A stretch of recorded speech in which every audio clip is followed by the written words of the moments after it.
better watch out if your enemy's a road ahead of full prophecy to be the greatest beast the world has ever seen. I feed him every day like the bones clean. I feed him all the hate and he grows mean. He gets claws real big, pissed off quick, and if you cross him you might drop dead. Metaphorically, of course, settling the score, never getting bored, loves the blood and gore, always wanting more freedom from the source. They don't really understand until they feel the force departed. If you start shit, you'll be heartless in the darkness, torn apart quick, you left scars ripped, you'll be chewed up and discarded. And this world ain't right, won't accept it. Negative energy, I expect it. Once it's in your mind, it's infectious. So fight for your life and reject it.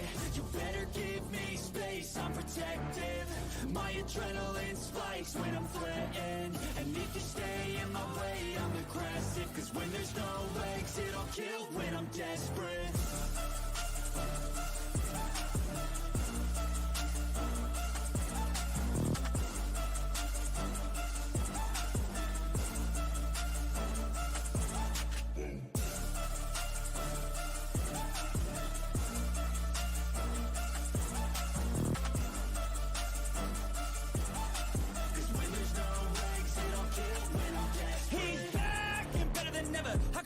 Adrenaline pressure, it's stormy weather, lightning, thunder, pouring weather. Yo, I'm a go-getter, try to do it like me, but I do it better. I got a mind that's clever, the beast inside is competitive as ever. I'm conscious, my subconscious, an accomplice to me. I promise the darkness, I can honest believe. But don't cross me, I might lose control of the lost beast. He's locked away inside with the key control by fight or flight. And this world ain't right, won't accept it. Negative energy, I expect it. Once it's in your mind, it's infectious. So fight for your life and reject it. You better give me space, I'm protective. My adrenaline spikes when I'm threatened. And if you stay in my way, I'm aggressive. Cause when there's no exit, I'll kill when I'm desperate.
Hello, hello, hello, everyone. I hope you're doing well. Guess what, guys? Guess what? Guess what? Bada boom, bada bing, bada bam. Y'all trial so boring today, but look, let's listen to this. Cast is following Sweet Misery True Crime. See you guys. I told y'all. You won't believe me.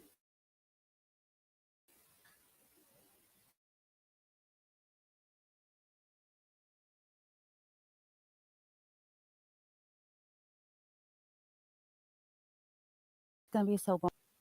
I'm hoping that the jury starts deliberating maybe today. 1, 2, 3, 4. Never mind, it's 4:00 over there. All right, here we go. Here we go. All right.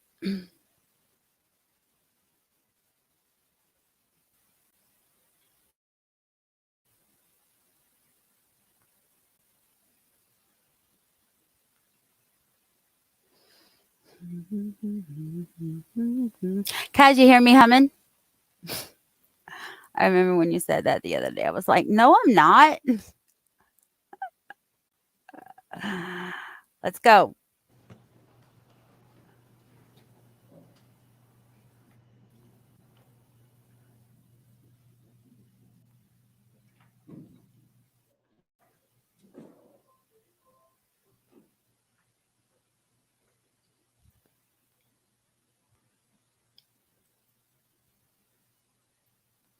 I'm so glad Erica showed up. I haven't seen her in like 5 years. Mark, can you get Zoom set up while I'm getting started here? My headphones are so low. You do it on this computer and There I'll it just goes. join the meeting on this one. Here,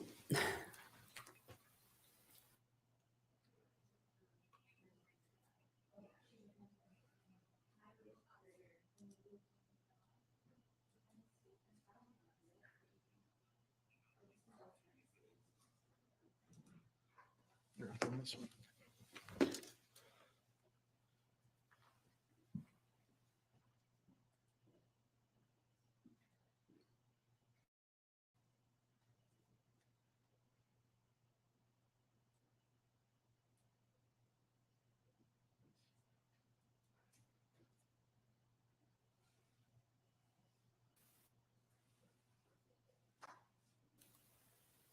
I don't know if I'll do a live tonight because if this is 5 hours long or something like that, yeah, I'm not doing one tonight because it'll end at like 6.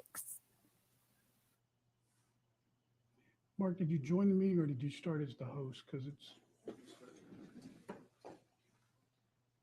Started as usual. I should be signing in on that one. This one? No, go to the Division B meeting down there, the recurring meeting to the left. Yeah, that one, not child, that one. That should do it. I clicked on the wrong one. All right, that should. Yeah, you got them joining now. Okay. Is that one coming? Yeah. Let me just get out and start again.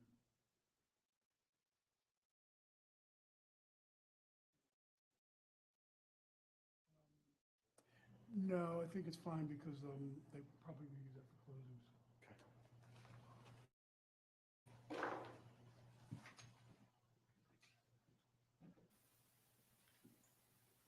Do y'all know a Caitlin Armstrong who killed a cyclist, Mariah Mo Wilson, in Texas? Has anyone heard of her? She tried to escape from officers leaving a medical office building and they caught her 10 minutes later. Her trial's October 30th. Crazy people. All right, now that we've got the technical stuff out of the way, we are back in session on State versus Ferriter. Let me have appearances, please.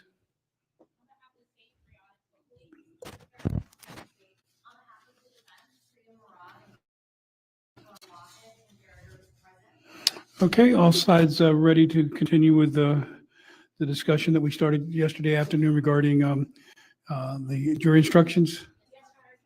I have made a final copy of defense. It seems like we are on the same page. Everything, I took out the burden of proof for the defense. I kept it for the state. So here's the question I have after, and I read this very carefully and looked at it probably more than I should. But I came away after reading Radford with the feeling that in this particular case where I've limited, based on the motion for JOA by the defense, to just that prong in the information that dealt with the confinement and the caging, that did not involve bodily injury and did not involve corporal punishment, I came away with a feeling that the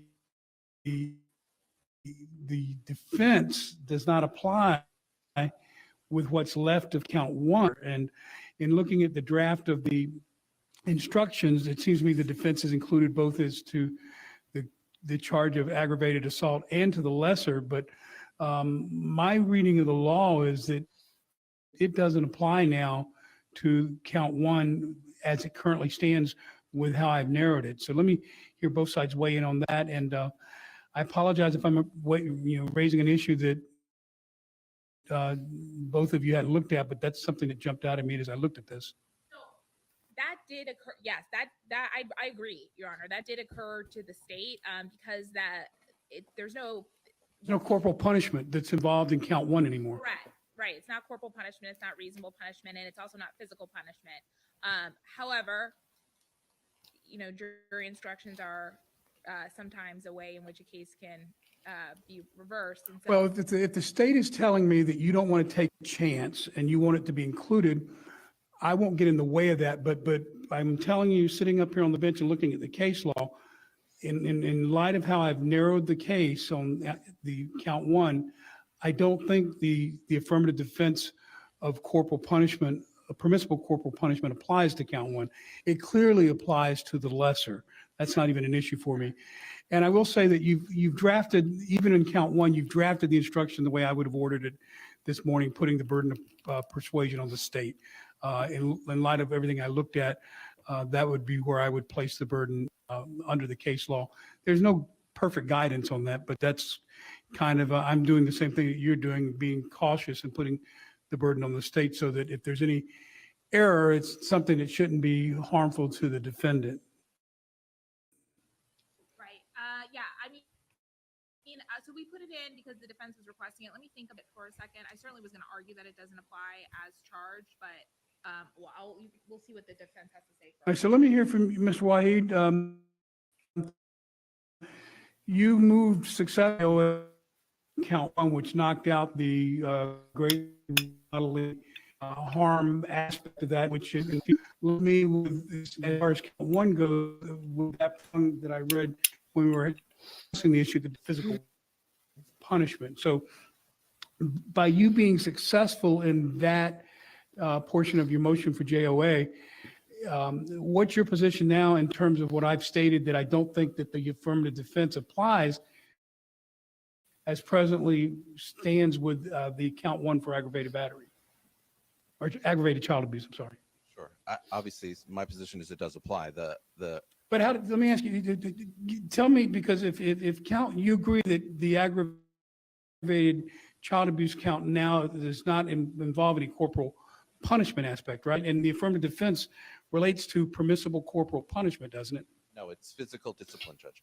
The actual wording is, it is not a crime for a parent or a child to impose reasonable physical discipline on a child for misbehavior under the circumstances, even though physical injury resulted from the discipline. All right, so your position is that the caging is the physical discipline. Correct. That it doesn't have to be corporal. I'm not sure I agree with that, but I understand your position. So if that's your position, I can see where you would argue that it comes and applies to count one as well, even with the way that I've narrowed it. Yes, correct. And the instruction as it goes on is, it doesn't say anything about corporal punishment, to be clear. It does say physical discipline, and it's talking about whether or not it was reasonable.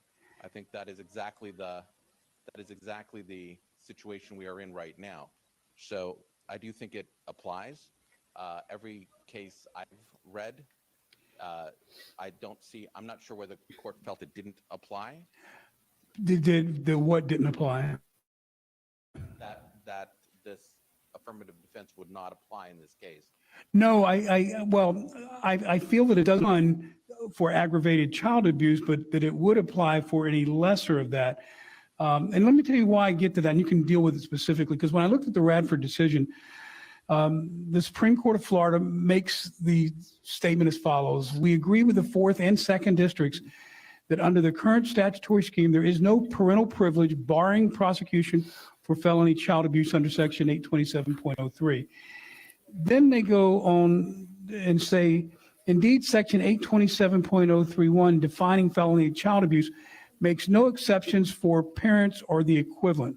And then they say this, and this is what leads me to my conclusion about if the count doesn't involve corporal punishment as it presently stands, then maybe the affirmative defense doesn't apply.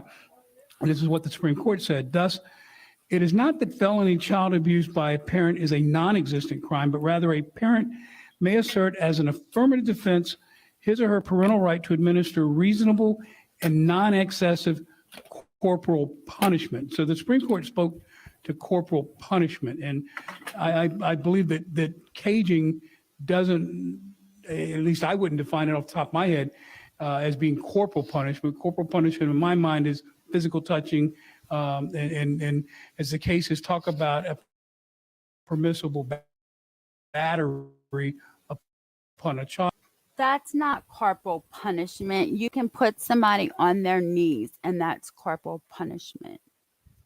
Have you addressed that? Because that's what led me to the conclusion and why I raised the issue right up front as to whether it applies at all to the top level charge.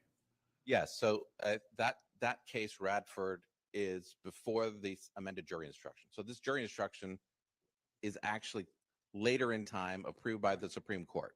And the jury instruction sits under 16.1 and under 16.3. It does not caveat in any way using the word corporal punishment anywhere. And it doesn't say, it doesn't apply to any of either A, B, C, or D under aggravated child abuse. So A and D are gone, I believe. We're left with B, C. Well, spell that out for me. I can. A was the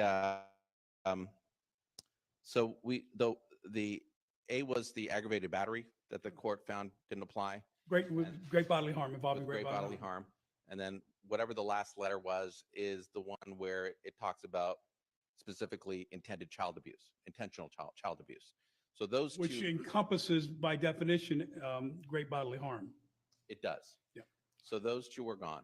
But what is left, which was torture, malicious, and unlawful caging, there is nowhere in the instruction that it carves out any exception for the parental affirmative defense for any of those subparts. Well, okay, so the Radford decision, let me find out. I thought that was dealt in the Radford decision, and what I thought that it said is that any exceptions must be in the statute itself. Let me see if I can find that for a moment.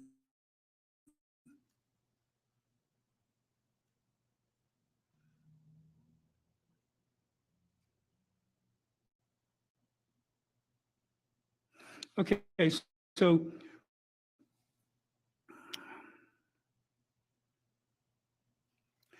they adopt the language, I think, of the previous decision in Radford, where they were citing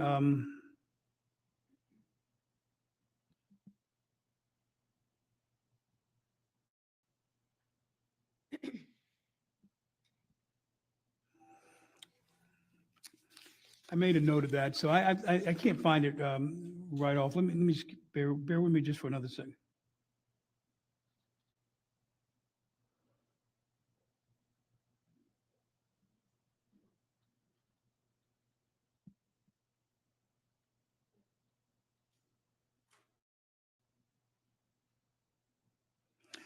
Okay, so the only other thing I would cite in the Radford decision is the Supreme Court's admonition toward the end, where it says, however, we conclude that this difficult task is principally a legislative function better left to the legislature.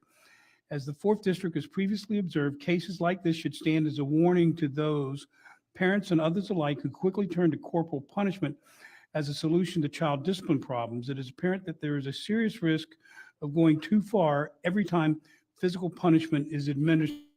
So that brings me back to where I think I started with this, is that because the corporal punishment is no longer a part of what the jury will hear on the aggravated battery, my conclusion still is that it's not a defense as the count currently stands. But that being said, I understand the state's position, and if the state is telling me that you don't want to take a risk that I'm wrong on this issue and that you would rather the parental affirmative defense be presented to the jury, I'm fine with that. At some point, there's going to be a judge who says that, no, I'm going to stick to my guns, and this is going to way it's going to be, and it'll get tested on appeal again. But I'm not of that ilk at this stage, because the law, to be candid, is not crystal clear on which direction to go here. Yes, Your Honor, that's correct. We agree with Your Honor, but out of abundance of caution, we're just going to leave it in there. All right, so that takes away the issue for you, right, Mr. Wahid? So there's no issue then. But we're still going No to issue argue for me. that, it was not reasonable. I understand, right, and the permissible limits are an issue with not only the aggravated child abuse count, but it will be an argument with respect to the lesser as well. Okay, so that's was what I wanted to let you know that I had gleaned from my review of the decision and the instruction yesterday. I've looked at the instructions that were presented and everything looks fine to me. Are there any issues that I need to address with respect to the currently presented draft of the instructions? The only thing was, I didn't know if defense wanted 3.9B, the defendant's statement. The only statements that we have from the defendant are the ones from the video. I don't think that it applies in this case, but I just left it in for them to let me know whether. 3.9, what's your position on that? Well,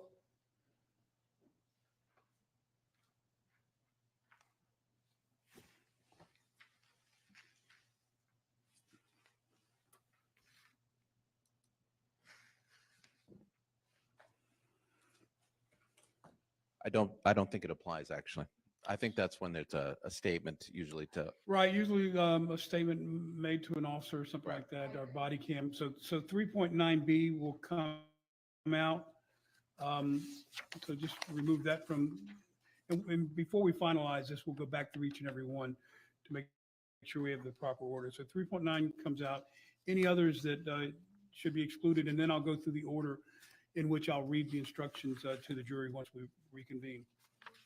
That was it, Your Honor. Okay, so let me go through the instructions. I'd like everyone to follow with me in the order that I'm going to read these.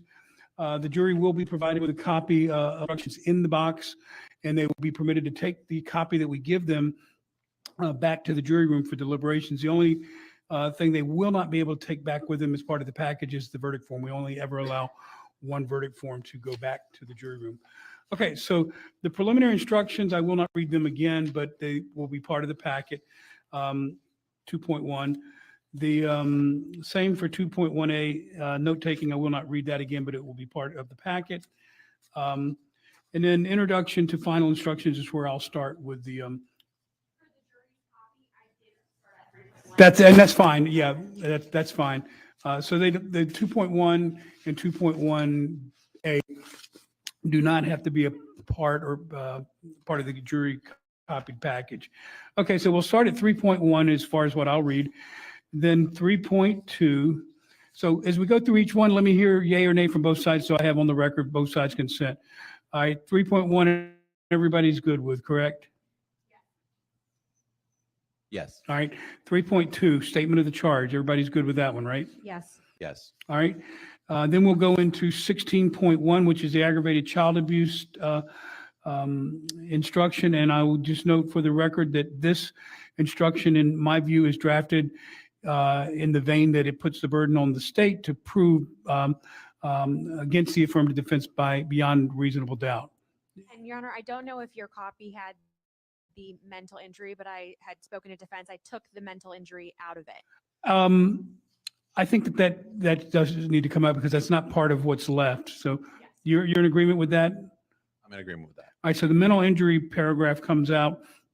So after the maliciously paragraph, we will then move to the paragraph, it is not a crime. So that will, and then I'll ask that you print me one final set of the changes. Okay. All right, and then we'll go to 9.2, false imprisonment. Everybody good with that? Yes, All right. And then 16.6, neglect of a child. Everybody good with that? Yes. yes, All right, so that will then mean we move on to 3.4 where we talk about any lessers. And so the 3.4 instruction will advise the jury that the lesser for aggravated child abuse is child abuse. Everybody good with that? All right, defense, good? yes, Judge. Okay. All right, and then that'll take us to reading the lesser for count 1 of instruction 16.3 for child abuse. And that includes the same burden on the state to disprove the affirmative defense beyond and to the exclusion of a reasonable doubt. And mental injury remains in this one? Okay, all right, good enough. All right, 16.3 is good. All right, 3.58, principles, everybody good with that? Yes.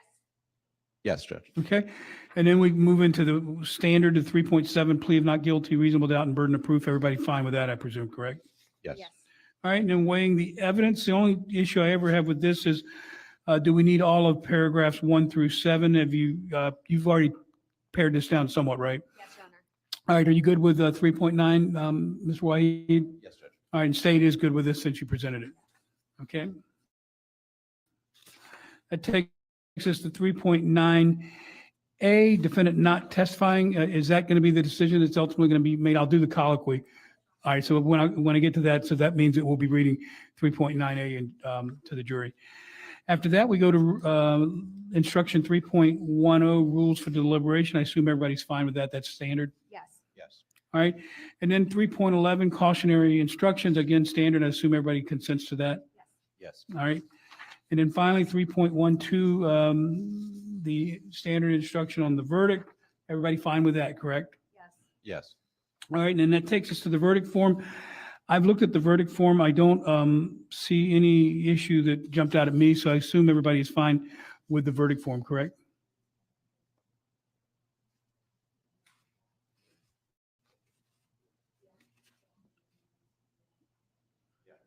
So just the only thing with the verdict form is I do think that there should be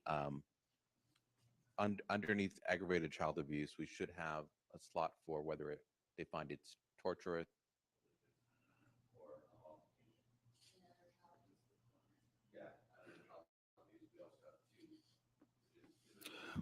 Why would that special finding need to be made? Is it for any purpose on sentencing or any other aspect? Because normally I would not do it unless there is a specific need for a specific finding that drives the sentencing decision to be made by the court.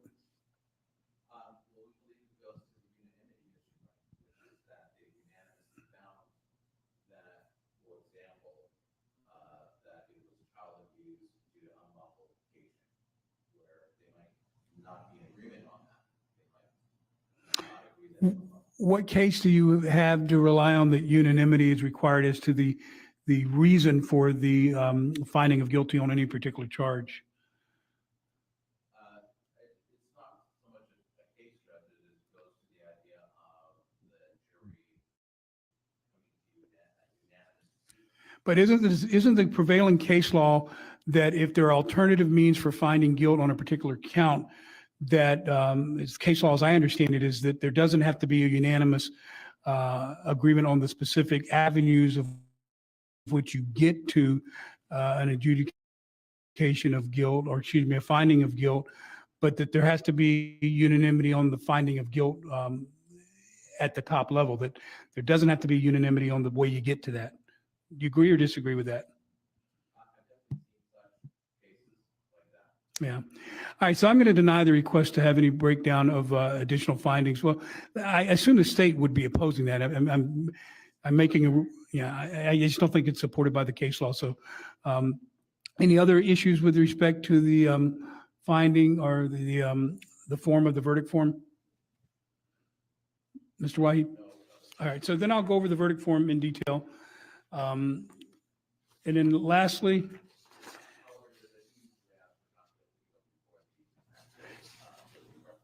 and I typically, in my court, the not guilty is the last one.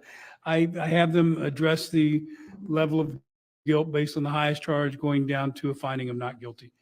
And I can assure you that that has never been a problem in my courts with juries reaching a finding of not guilty if they think a defendant's not guilty. It happens all the time. So I think I'm fine with the order of the presentation of the consideration of the issues for the jury. Then it takes us to 3.12A, single defendant.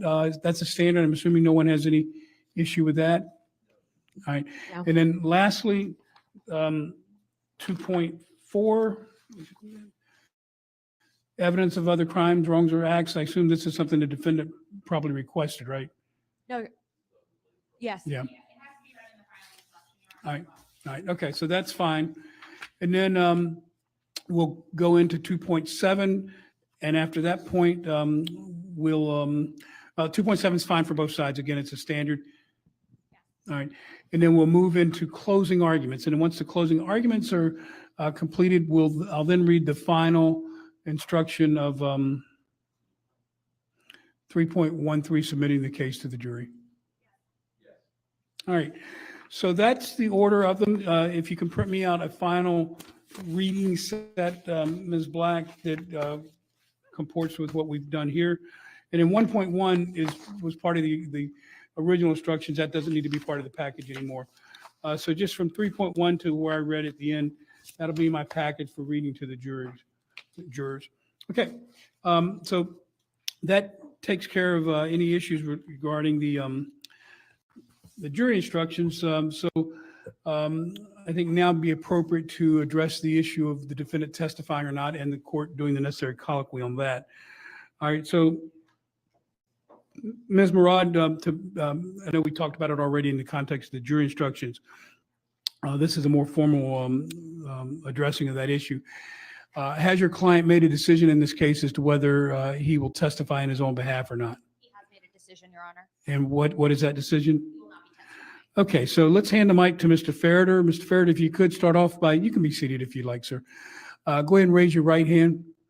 Do you swear to tell the truth, the whole truth, and nothing but the truth, so help you God? I do. All right, you can put your hand down, sir. Go ahead and state your name and date of birth, please. Tim Ferriter, 4/17/75.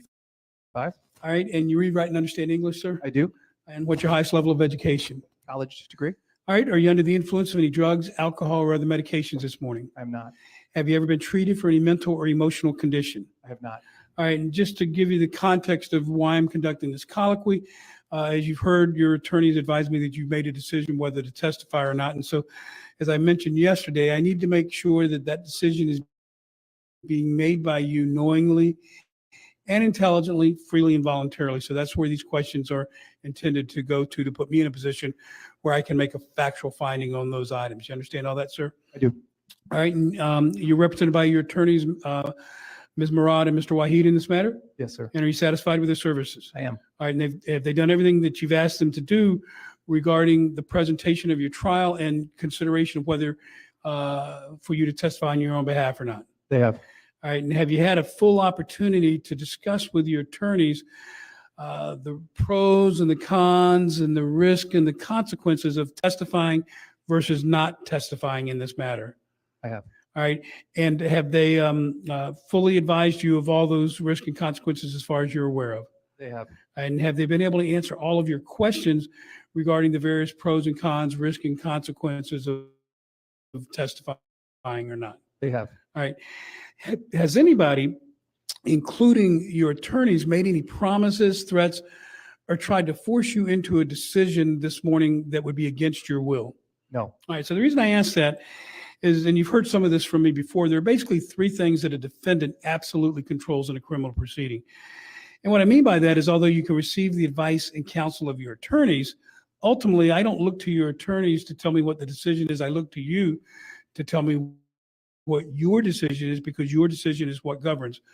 Those three things are: one, whether to plead guilty or not guilty; two, whether to go to trial or not go to trial; and three, whether once you are in trial, whether to testify in your own behalf or not. Obviously, you've already made and gone past two of those decision points, continuing with your plea of not guilty and also continuing with the decision to have a trial. So now we're at that precipice where I told you we would arrive at one day, once the trial were to begin, as to whether you should make a decision to testify on your own behalf or not. There are certain consequences if you were to testify on your own behalf. And one of those is that you will be subject to cross-examination by the defense. The only way the defense ever can have an opportunity to cross-examine you in this case is if you take that stand there and you subject yourself to direct examination by your attorneys. Then that opens you up to cross-examination by the state. You understand that? I do. All right. Another area is, do you have any felony convictions or misdemeanor convictions involving truth or dishonesty? They could also bring that out. Now, does the state have anything like that that it would potentially bring out against Mr. Ferriter if he were to testify? right, so that's not a real worry. It's a worry for a lot of defendants that come before me, but it's not a worry in your case because you have no history. So the real risk is that you're opening up yourself to cross-examination by the state. Based on the colloquy that I've given you thus far, do you have any questions of the state, of the court about anything I've discussed or explained to you this morning? All right, after this colloquy, do you feel like you need to take any additional time to speak with your attorneys regarding the decision that I'm going to ask you to tell me in just a moment? No, thank you. All right, have you made a decision in this case whether to testify in your own behalf? I have All right, and what is that decision, Mr. Ferriter? to not testify. All right.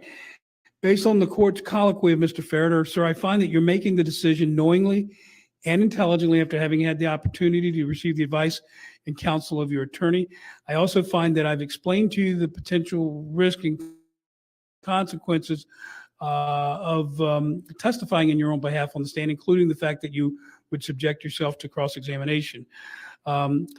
Based on all that, I find that you're also entering into this decision with an appreciation of those risks and consequences, and that you understand the same, and that your decision is being made freely and voluntarily. So I accept your decision not to testify as having been knowingly and intelligently, freely and voluntarily made by you. So that concludes the colloquy on this matter. Sir, you may give your attorney back to Mike, and thank you, sir. All right. We are set to start back. Ms. Murad, you're standing. Anything I need to address? Oh, okay. All right. So we're set to start back with, so when we come back at 1 o'clock, the defense will rest. And at that point, I will begin the closing instructions. So we'll immediately move in to closing arguments and the same time limits and deadlines and time warnings will apply as we put on the record yesterday. Anything else I need to address before we reconvene at 1 o'clock?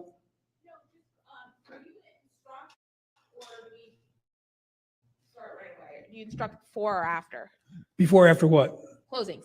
No. I instruct before because the attorneys, whether you're the state or the defense, spend a lot of time arguing the law in your closing. So I think it's most beneficial to have the jury be advised of what the law is before they hear your closing arguments. Fine. Just Yeah, wondering. that's been my normal practice. I assume everybody's in agreement with that, right? Yeah, this day has no issue. All right. Okay, well, that's the way we'll do it. Anything else I need to address? Yeah. Thank you for raising that so that we can address that now and not delay the proceedings any further. So go ahead, Mr. Wahid. So what I'll do is have you make the motion now and make your argument, but I still want you to make the motion on the record after you've rested, and I'll just say same ruling as made previously, if that's my ruling. Understood. Whatever I rule at sidebar or in open court now, that will be my ruling, and that'll be the ruling I'll adopt when you renew the motion. Understood. So go ahead. So first, we're going to renew all of our previous motions and objections that we've made throughout this trial, orally or in writing. And in terms of my second judgment of acquittal argument, it essentially is the same as the first judgment of acquittal argument. The difference at this point would be that the court's now heard from a few extra witnesses, and I think those witnesses, especially Dr. Rappa, give enough for us to make an educated judgment that no reasonable juror could find against Mr. Ferriter. The essential element here that the jury is going to be deciding upon is the criminal intent. The actions are mostly in agreement by both parties. There's a few here and there. It is really a question of, was this being done for a purely torturous purpose, for a purpose of being simply malicious, or for a purpose of just for no reason, unlawfully, in other words, caging. And I do think that we heard from Dr. Rappa, who talked about the history of the child, the different diagnoses, the interaction of the child in terms of the behavior elements, and how that informed the parents in terms of what they then had to do in response to each of those moments. And while we've all been here for only a week, I'm sure it feels like a month, but for a week on this case, they've lived with it for somewhere in the range of somewhere between 8 and 10 years at least of Ronan's life. So from that perspective, their actions, and we heard it on the video admitted by the state, where Mr. Ferriter said that he was not giving up on this child, that what he was doing here was to try and right the ship, that Ronan kept conducting himself in a manner that was going to continue to get him in trouble. And this, while started when he was young, now he's 14 and it's still going on. Where is this going? So the actions taken, and that's the key part of the statute, the intent of those actions was not for a torturous, malicious, or unlawful purpose. It was for a justified, lawful parental purpose. And that's what I believe the jury instructions clearly say, and I think that's the decision upon which the court should grant the judgment of acquittal. All right, so let me ask a couple questions for you. Do you agree that the standard, again, is at this stage, is that no reasonable jury could conclude that the defendant is guilty of aggravated child abuse? That has to be the standard that I look at. Yes. All right, so how do you deal with the fact that, and I acknowledge your representation of the testimony of Dr. Rappa with respect to the maliciousness aspect, but in order to get to where you want me to be, then I would have to totally ignore the testimony of Dr. Myers. And so my concern is I have conflicting expert opinions here that ultimately the law tells me I'm not the one to decide between those two. It's the jury, and that they have to decide, because there is evidence that both sides have submitted on that issue. And it strikes me as just part and parcel of what the system is all about, that when you have disputed issues like this, the judge doesn't decide it, the judge lets the jury decide it. I think it's worth the court noting that the opinions on maliciousness by psychologists and psychiatrists are ultimately lay opinions. They're not in the DSM-5. These are opinions that these are their own opinions and observations, but those are not medical diagnoses. Yeah, and I don't know that I totally disagree with that position, but I don't know that it helps your position on the JOA, because then you have to look at the conduct, you have to look at the circumstances, and those are things that really fall into the penumbra of what a jury would look at and making its own determination. So I don't know that that helps you. I kind of agree with you to some extent that those may be closer to lay opinions than expert opinions, but they've been rendered in this case as expert opinions. But if the jury disregards the expert's opinions, as they are free to do, then they still have to look at the facts and circumstances and make their own conclusion and arrive at their own determination as to whether it was malicious. You agree with that basic precept?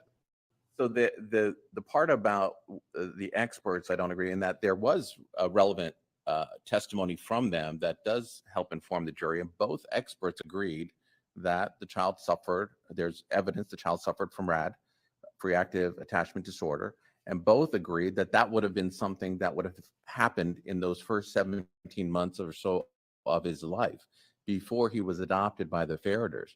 So regardless, both would agree that his behavior is very likely a result of the reactive attachment disorder, and that the reactive attachment disorder was present when he was adopted by the Ferriter. So they didn't create that. So it is a situation where they are now dealing with his conduct completely improperly, but they are dealing with it as they believe parents. But your own expert testified that the conduct, the response worsened the RAD, the reactive attachment disorder. 100%, but that isn't the question before the jury. The question is, was the intent to make it worse, or was that their attempt at parenting? Okay. All right. Thank you, Mr. White. Anything else? No, sir. All right. Who's going to argue for the state, Ms. Black? I would just make the same argument that we had made before on the first JOA. Based on the evidence that has come out, this case should be submitted to the jury, and they're the ones to make the decision as to whether he's guilty or not. Okay.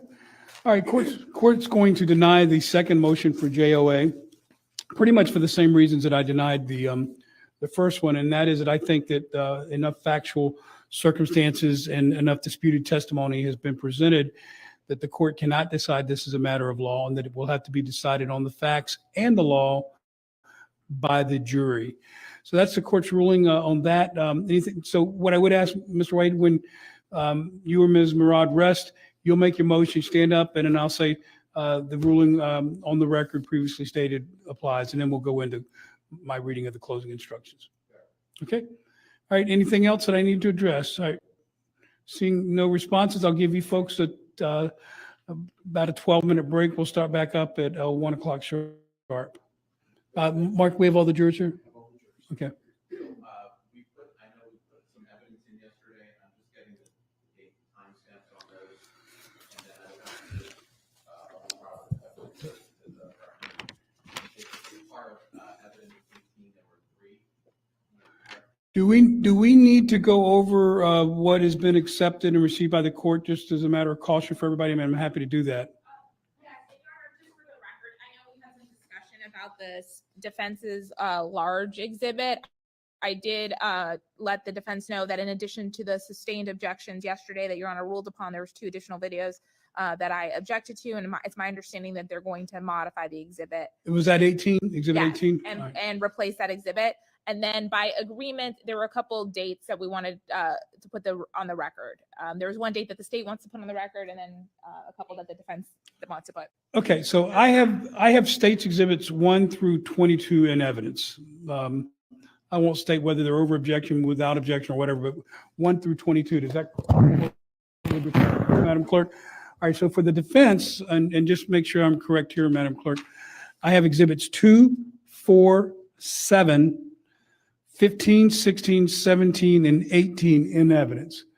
And as for ID only, I have 1, 3, 5, 6, 8, 9, 10, 11, 12, 13, and 14. Does that comport with yours, Madam Clerk? All right, Mr. Wahid or Ms. Murad, is that any issues with that? Okay, all right, so that takes care of that.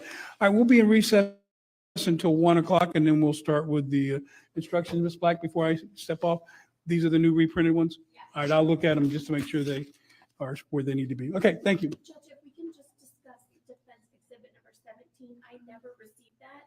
I think defense is making changes to it.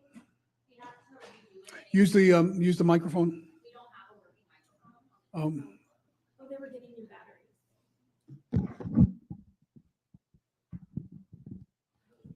Judge, we, based on the state's objections, it was only over 4 videos. We agreed to remove them.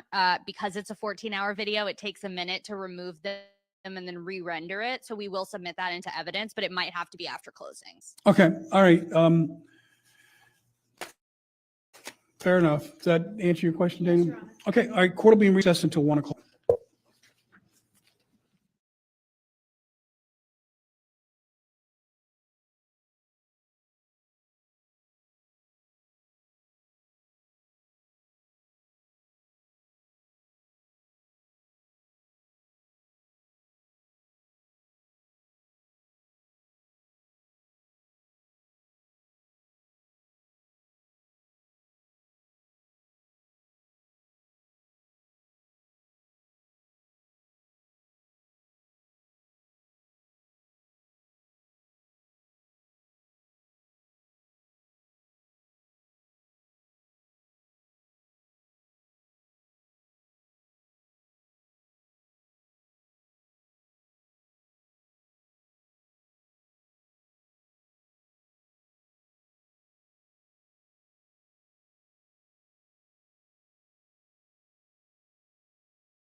Oh my God, where's the sound?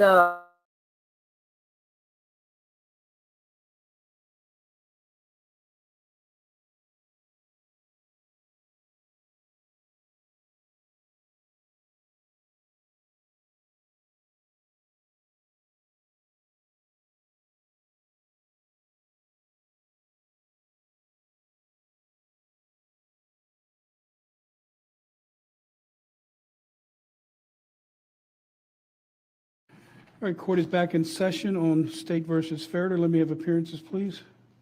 On behalf of the state, Brianna Coakley. Karen Black on behalf of the state. On behalf of the defense, Frida Mirage and Cora Mohammed, and Mr. Carrier. All right, all sides ready to proceed.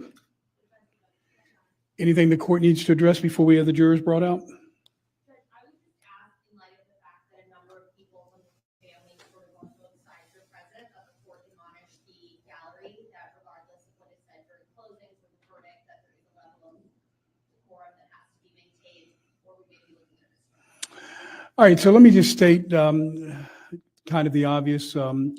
When you're in a court proceeding in the gallery during the closing arguments, whether you feel one way or another about the case, you're to keep your emotions suppressed while you're in the courtroom. You're not to have any outburst of any kind. That especially goes for the closing arguments, because there may be things that are said that some of you will agree with, some of you will disagree with. It especially holds, though, with respect to the verdict. Once the verdict is read, everyone is to reserve their emotions as best you can. Any outbursts, if you feel like you need to have an outburst, you go outside the courtroom and scream, yell, do whatever you want, but not in the courtroom in the presence of the jury. We haven't had any issue with that during the 8 days now that this proceeding has been going on, so I don't anticipate that there will be any issues with it today. But in any event, you've been advised of the proper decorum in court, and I expect everyone to abide by that. Anything else I need to address before we bring the jurors out? All right, Mark, you may bring the jurors out.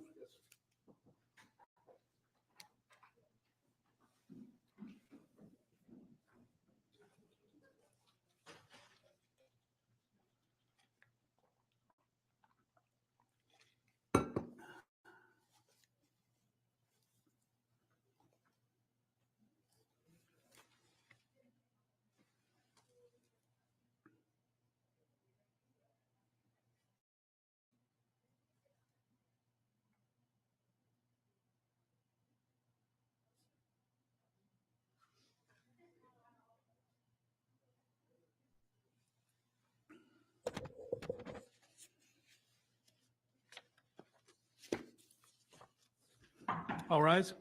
All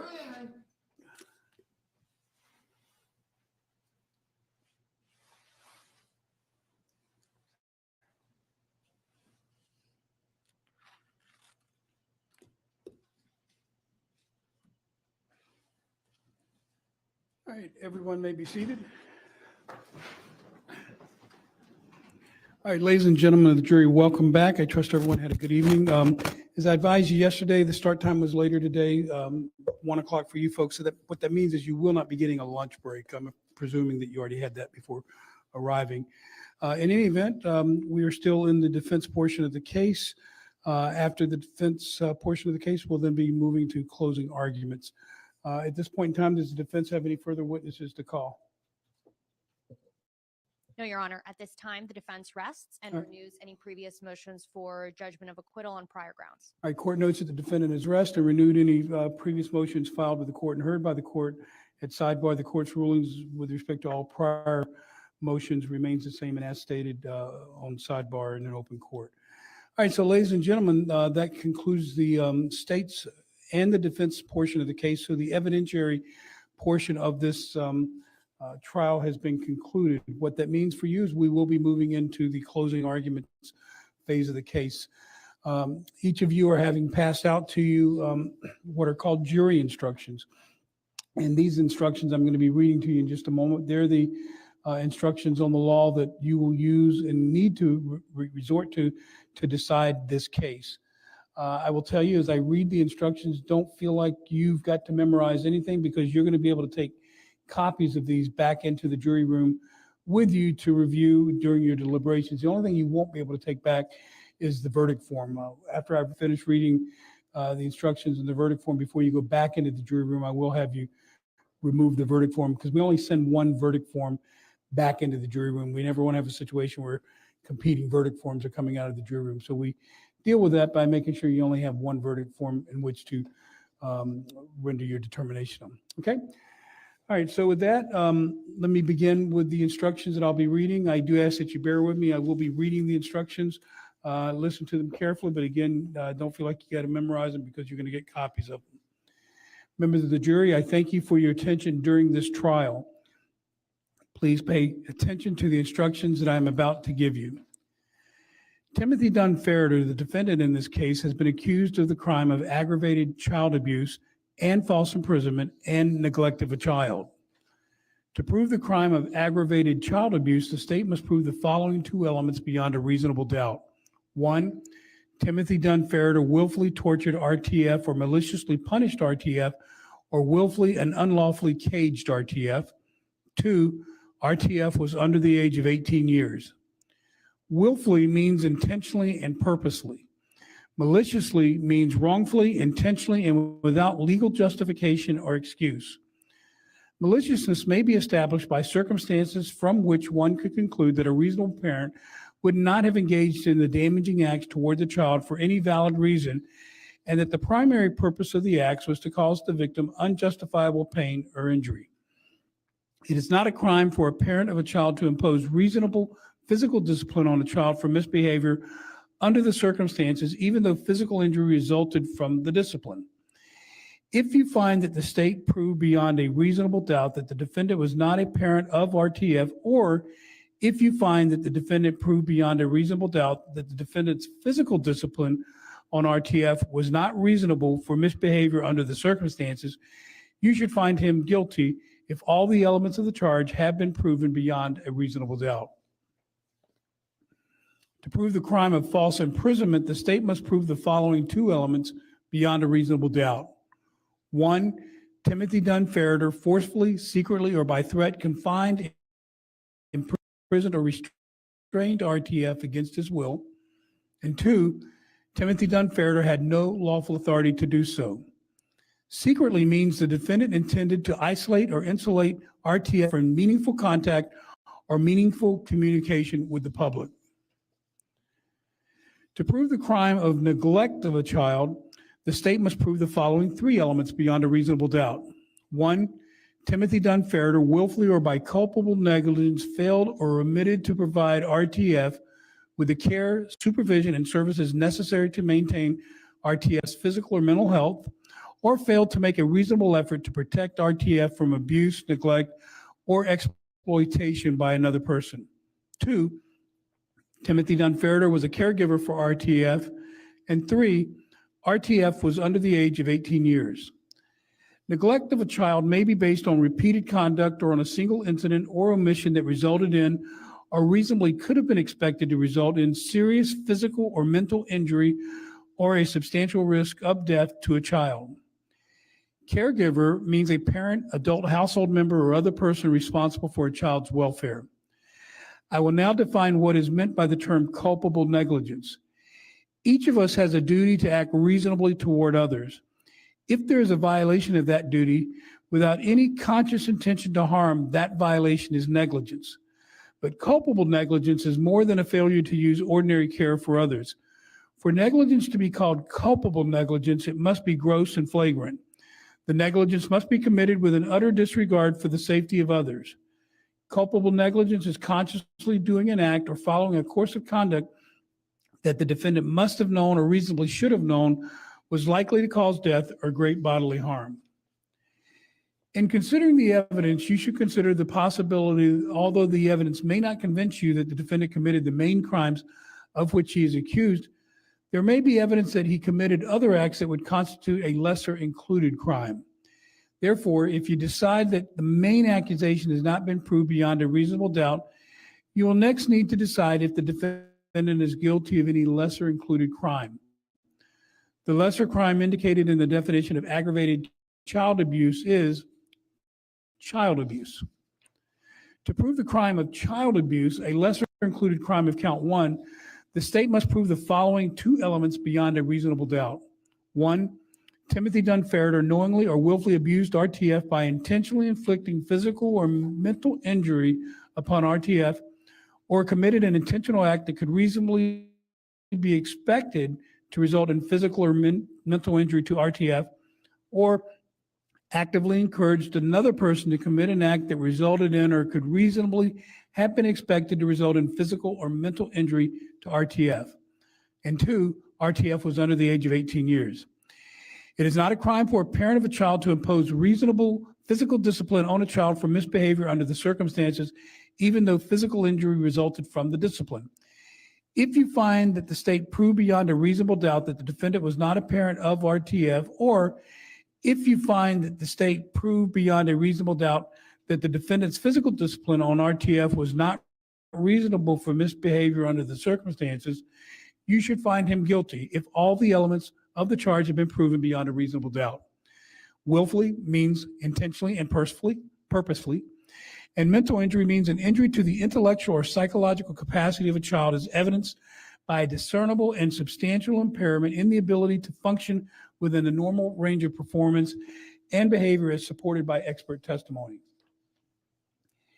If the defendant helped another person or persons commit or attempt to commit a crime, the defendant is a principal and must be treated as if he had done all the things the other person or persons did if, one, the defendant had a conscious intent that the criminal act be done, and two, the defendant did some act or said some word which was intended to and which did incite, cause, encourage, assist, or advise the other person or persons to actually commit or attempt to commit the crime.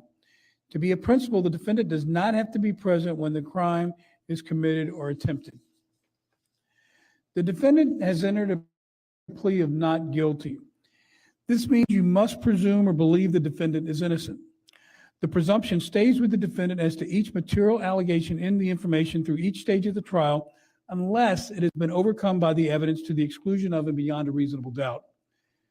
To overcome the defendant's presumption of innocence, the state has the burden of proving the crime with which the defendant is charged was committed, and the defendant is the person who committed the crime. The defendant is not required to present evidence or prove anything. Whenever the words reasonable doubt are used, you must consider the following. A reasonable doubt is not a mere possible doubt, a speculative, imaginary, or forced doubt. Such a doubt must not influence you to return a verdict of not guilty if you have an abiding conviction of guilt. On the other hand, if after carefully considering, comparing, and weighing all of the evidence, there is not an abiding conviction of guilt, or if having a conviction it is one which is not stable, but one which wavers and vacillates, then the charge is not proved beyond every reasonable doubt, and you must find the defendant not guilty because the doubt is reasonable. It is to the evidence introduced in this trial and to it alone that you are to look for that proof. A reasonable doubt as to the guilt of the defendant may arise from the evidence, conflict in the evidence, or lack of evidence. If you have a reasonable doubt, you should find the defendant not guilty. If you have no reasonable doubt, you should find the defendant guilty.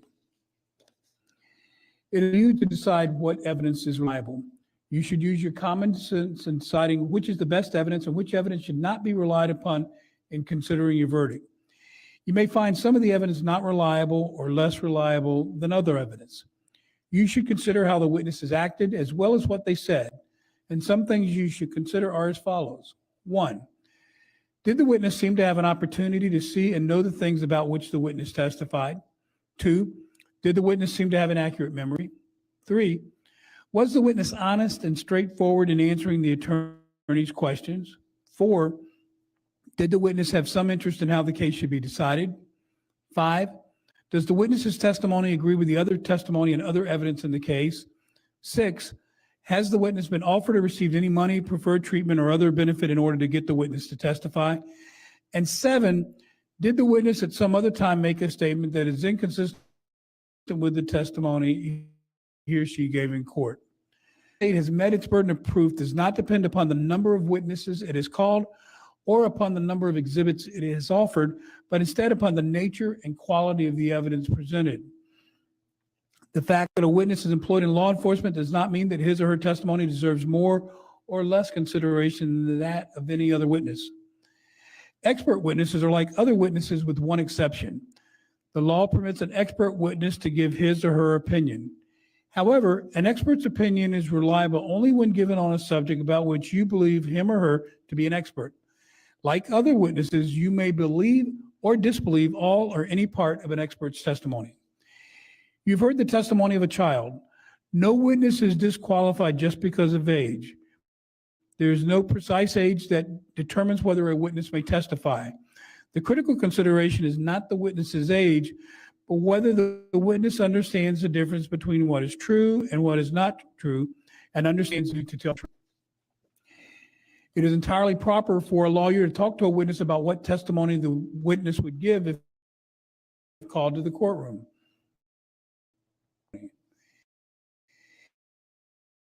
You may rely upon your own conclusion about the credibility of any witness, and a juror may believe or disbelieve all or any part of the evidence or the testimony of any witness. The Constitution requires the state to prove its accusations against the defendant. It is not necessary for the defendant to disprove anything, nor is the defendant required to prove his innocence. It is up to the state to prove the defendant's guilt by evidence. The defendant exercised a fundamental right by choosing not to be a witness in this case. You must not view this as an admission of guilt or be influenced in any way by his decision. No juror should ever be concerned that the defendant did or did not take the witness stand to give testimony in the case. Now, there are some general rules that apply to your discussion. You must follow these rules in order to return a lawful verdict, and they're as follows. 1, you must follow the law as it is set out in these instructions. If you fail to follow the law, your verdict will be a miscarriage of justice, and there is no reason for failing to follow the law in this case. And all of us are depending upon you to make a wise and legal decision in this matter. 2, this case must be decided only upon the evidence that you have heard. 3, this case must not be decided for or against anyone because you feel sorry for anyone or are angry at anyone. 4, remember the lawyers are not on trial. Your feelings about them should not influence your decision in this case. 5, your duty is to determine if the defendant has been proven guilty or not in accord with the law. It is the judge's job to determine a proper sentence if the defendant is found guilty. 6, whatever verdict you render must be unanimous. That is, each juror must agree to the same verdict. And 7, your verdict should not be influenced by feelings of prejudice, bias, or sympathy. Your verdict must be based on the evidence and on the law contained in these instructions. Deciding a verdict is exclusively your job, and I cannot participate in that decision in any way. So what I would ask is that you please disregard anything I may have said or done that made you think I preferred one verdict over another, as that would not be the case. You may find the defendant guilty as charged in the information or guilty of such lesser included crime as the evidence may justify or not guilty.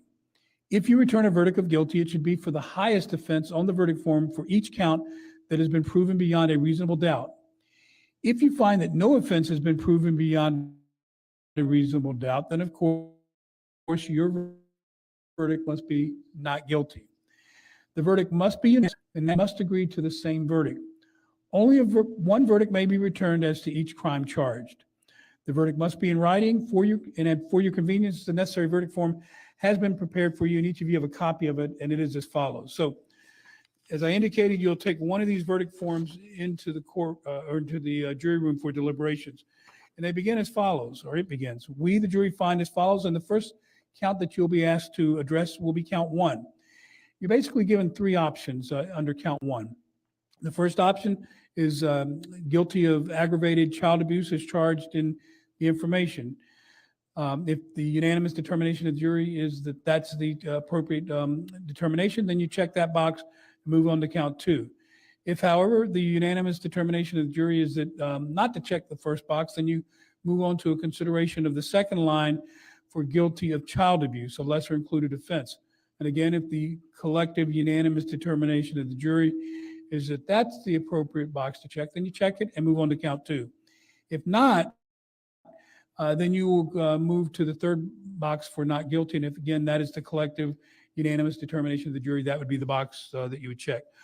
Once you've checked a box for count one, you will then move to a consideration of count two. In count two, you have two options. One is guilty of false imprisonment as charged in the information. Two, not guilty. And so whatever the collective unanimous determination of the jury is as to count two, you'll check the appropriate box. And once that has been done, you will then move on to a consideration for count three. Count three, you also have two choices. Guilty of neglect of a child is charged in the information, and not guilty. And again, whatever the collective unanimous determination is of the jury, you will check the appropriate box. Importantly, you only check one box for each count. So just keep that in mind as you go through the verdict form. At the end, once the foreperson is selected, that person will date the verdict form and sign where indicated on the verdict form. A separate crime is charged in each count of the information, and although they have been tried together, each crime and the evidence applicable to it must be considered separately and a separate verdict returned as to each. And so by the way the verdict form is separated, you would be returning a separate verdict as to each count. A finding of guilty or not guilty as to one crime must not affect your verdict as to the other crime charged. The evidence you receive from RF and FF concerning other crimes, wrongs, or acts allegedly committed by the defendant will be considered by you for the limited purpose of proving motive, opportunity, intent, preparation, plan, knowledge, identity, or the absence of mistake or accident, and you shall consider it only as it relates to those issues. However, the defendant is not on trial for a crime, wrong, or act that is not included in the information, and you cannot convict the defendant for an offense that he is not charged with. Instead, he can only be convicted of the crime for which he is charged. All right, so both the state and the defense have now rested their case. And before I get into the closing arguments, let me just make sure that up to this point in time, and I've asked this pretty much every day, has any member of the jury at this point been inadvertently exposed to any contact or exposure to any media, whether it's video, television, print media, or anything like that? Anybody been exposed? All right, so let the record reflect that no one has indicated any inadvertent exposure to any media coverage during the conduct of this trial. So that takes us to the last thing that I will need to tell you at this point, and that is that the attorneys. Can I come sidebar for a moment? You may.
Okay, so as sometimes happens, after the court has read the instructions, it becomes apparent that there may be an additional instruction that either the parties may want to have read.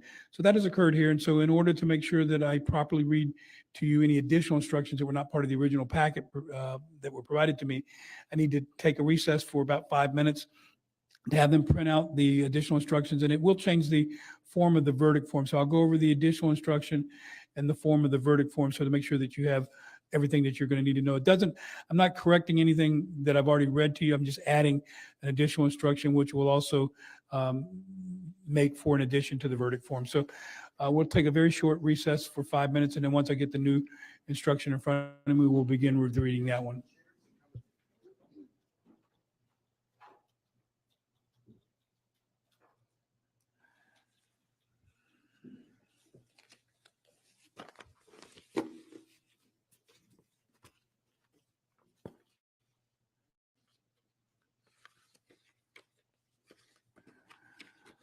All right, everyone may be seated. So what I'm going to do in regard to addressing your request for an additional instruction, Mr. Waheed, I'm going to read when there are lesser included crime instructions. Let me get back to that one. Yeah, I'll read 3.4 again, and after I read that, you'll just need to include, what is the child neglect is the lesser to what? Child abuse? Culpable negligence is the lesser to child to neglect. So which is culpable negligence, so lesser? It's in the count one? Count three. Okay, so 3.4 needs to be changed to include that culpable negligence is a lesser to count three, so that I'll advise them of that. I'm not going to reread the lesser that I've already read. I will only read them the additional lesser dealing with culpable neglect as to count three. And then I'll go back over the verdict form, and they'll be provided with a new copy of the verdict form that I can at least explain to them. They can go back to that. All right, does that take care of everything? So just print those out to, can you open up Judge Rowe's office? They're going to print to that, so I have copies.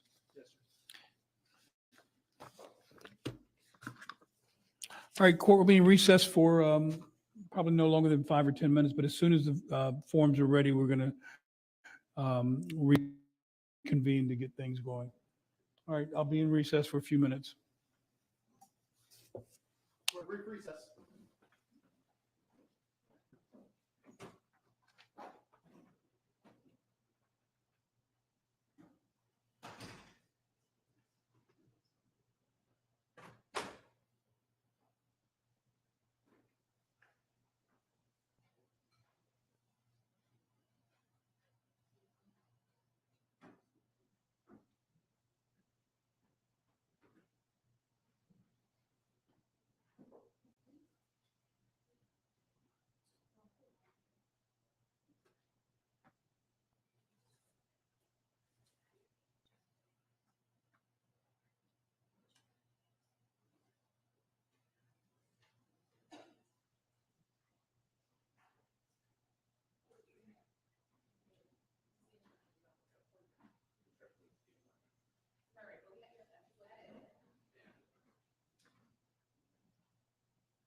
I guess I can talk while it's silent. I hate silence. At night, I have to have noise, a TV, or I usually fall asleep to YouTube. But yeah, I can't stand silence. I guess I can. Oh my God, hold on.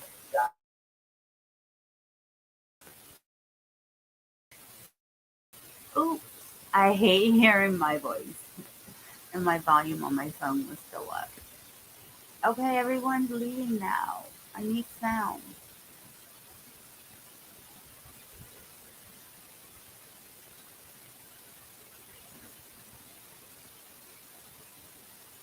Oh no, no, no, no, no. Oh no. Here we go. You. Each of us has a duty to act reasonably toward others. If there's a violation of that duty without any conscious intention to harm, that violation is negligence. But culpable negligence is more than a failure to use ordinary care for others. In order for negligence to be culpable, it must be gross and flagrant. Culpable negligence is a course of conduct showing reckless disregard for human life or for the safety of persons exposed to its dangerous effects, or such an entire want of care as to raise a presumption of a conscious indifference to consequences, or which shows wantonness or recklessness, or a grossly careless disregard for the safety and welfare of the public, or shows an indifference to the rights of others as is equivalent to an intentional violation of such rights. I'm also going to have you turn to the verdict form because there's a revision to that from what I previously explained. Again, I'm only going to go over the portion of the verdict form that has been edited since I last explained it to you. So when you go to the verdict form, I ask you to go to the portion that deals with count 3. As you recall, the original had guilty of neglect of a child and not guilty. Well, there is a lesser included for count 3 that you will also need to consider if you, in your unanimous determination, determine that the defendant is, there's not enough evidence to provide for a determination of guilt as to the higher charge, you then will be asked to consider whether there's enough evidence for consideration of guilty of culpable negligence, which is a lesser included offense. And as before, if you find that there's not a basis in your collective determination to check either of the first 2 boxes, you'll then go to consideration of the 3rd box for not guilty. And again, as with all of the counts, you're to check only the box that represents the appropriate collective unanimous determination of the jury, and only 1 box per count. Okay, so that concludes that. So now the attorneys will have an opportunity to present their final arguments. Please remember that what the attorneys say is not evidence or your instructions on the law. However, I do ask that you listen closely to their arguments because they are intended to aid and help you in an understanding of the case. Each side will have an equal time, but the state is entitled to divide this time between an opening argument and a rebuttal argument after the defense has given its closing argument. So that concludes my reading of the instructions to you on the law. With that, is the state ready to proceed with its closing argument? All right, Ms. Coakley, you may proceed. I want to start by thanking you all for your time and attention. I know this process has been a longer one than any of us estimated, and at times, a lot of the time, it can be tedious. But this process is an important one, and the decision you're about to make is an important one. From the outside, the Ferriter family looked in a lot of ways like an ordinary family.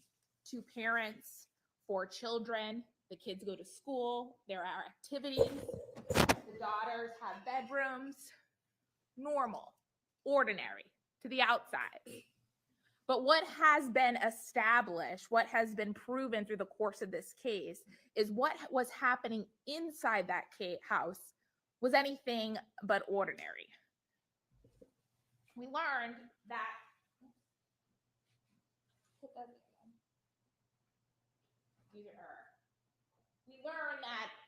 over the course of the time that Ronan Ferriter was in Jupiter, Florida in December 2021 through January 2022, he was subjected to treatment by his parents, including his father, Timothy Ferriter, that was cruel, heinous, and malicious.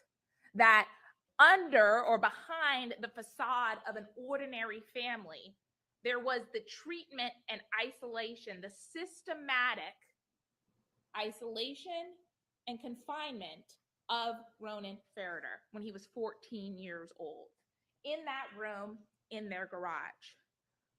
And that's why we're here today, because this treatment, this systemic way in which he was forced to live is a crime. Now, I want to talk specifically about the law in the case, and you just got it from the judge, but I want to talk for a few moments about some of the specifics and explain it. You heard that your job, the rules for your deliberation in this case, your duty is to determine whether or not the defendant has been proven guilty or not. It is not your job to make a determination if he is found guilty, what, if anything, the punishment should be. That role is left to the judge. And so that means that everyone in this room has a very specific job. The state has a job, the defense has a job, and the judge has a job. And you, as a jury, are here to answer the specific question: did the state prove its case beyond a reasonable doubt? And in answering that question, the law tells us that your verdict cannot be influenced by feelings of prejudice, bias, or sympathy.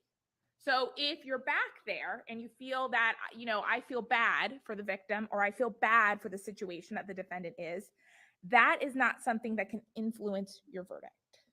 Now, in applying the verdict, there are three questions or three crimes at issue here. And I want to take a moment to kind of talk about each one of them. I'm going to go backwards, count 3, and then count 2, and then count 1. So count 3 in this case is child neglect. And basically, there are 3 elements that the state has to prove beyond a reasonable doubt. Elements 2 and 3 are not really in dispute in this case. The child in this case was under the age of 18 years old. He was a child. You heard that during the time period that's at issue here, he was 14 years old. And the defendant was his father. And in Florida, a person that is a father is a caregiver. So 2 and 3 are not really at issue. Now, to prove element 1, we have to show that he willfully or by culpable negligence failed or omitted to provide Ronan with the care, supervision, and services necessary to maintain his physical and mental health. And we're going to be, again, as we heard about what the evidence, but how it shows, how it proves that there was neglect. But you heard from Ronan and also from the expert witnesses in this case that they did not try to address any existing mental health issues from at least 2019 was the last time any of those were addressed by a professional. And instead, what they did was systematically isolate him and provide no treatment and have him live in a way that the experts told you would be neglectful and detrimental and abusive to any child. Now, count 2 is ultimate. And to prove that, we have to show that the defendant forcibly, secretly, or by threat confined or restrained RF against his will. And so, confined, imprisoned, or restrained. Here we have direct evidence of that. You can hear over and over and over again. And we went through every single day that we have on video. In the room and lock the door. The second element is that he had no lawful authority to do so. There is no lawful authority. There is no right in order to confine a child like this. That's talking about like if you're a police officer. Did you have the lawful authority to arrest someone and put them in jail? That would mean we wouldn't be able to prove that. But the defendant in this case has no lawful authority to do that in the manner that he did. And we have to prove that it was against Ronan's will. And we had his direct testimony as to that. Now, I want to talk about count 1, which is the aggravated child abuse. There are 2 elements to aggravated child abuse. The first is that he willfully tortured, maliciously punished, or willfully and unlawfully caged RF. And it's important to note here that these are ors. So it's in the alternative. It doesn't have to be all of those. It can be any one of the 3. So if you find that we've proven beyond a reasonable doubt that he willfully tortured, then we've met element 1. Or instead, if you find Dr. Myers that it's actually malicious punishment, then that is proving count one, element one. Or if you find that based on the circumstances and where he was kept locked in that room day after day, that's willfully and intentionally caging, that's enough. And then we have to prove that he was under the age of 18, which there isn't much dispute here because he was 14. Now, the courts or the law gives us a definition of what malicious means, and that applies to one of those alternatives, which is malicious punishment. And that means that he wrongfully, intentionally, and without legal justification or excuse, it may be established by the circumstances. So in jury selection and opening statement, there was a lot of discussion about how do you know someone's intent? The law is that you can look to the circumstances. You can make reasonable inferences from the evidence. And it's from the circumstances from which one could conclude that a reasonable parent would not have engaged in these damaging acts towards a child for any valid reason. And that the primary purpose of the act was to cause unjustifiable pain or injury. Now, you also got an instruction as to reasonable punishment.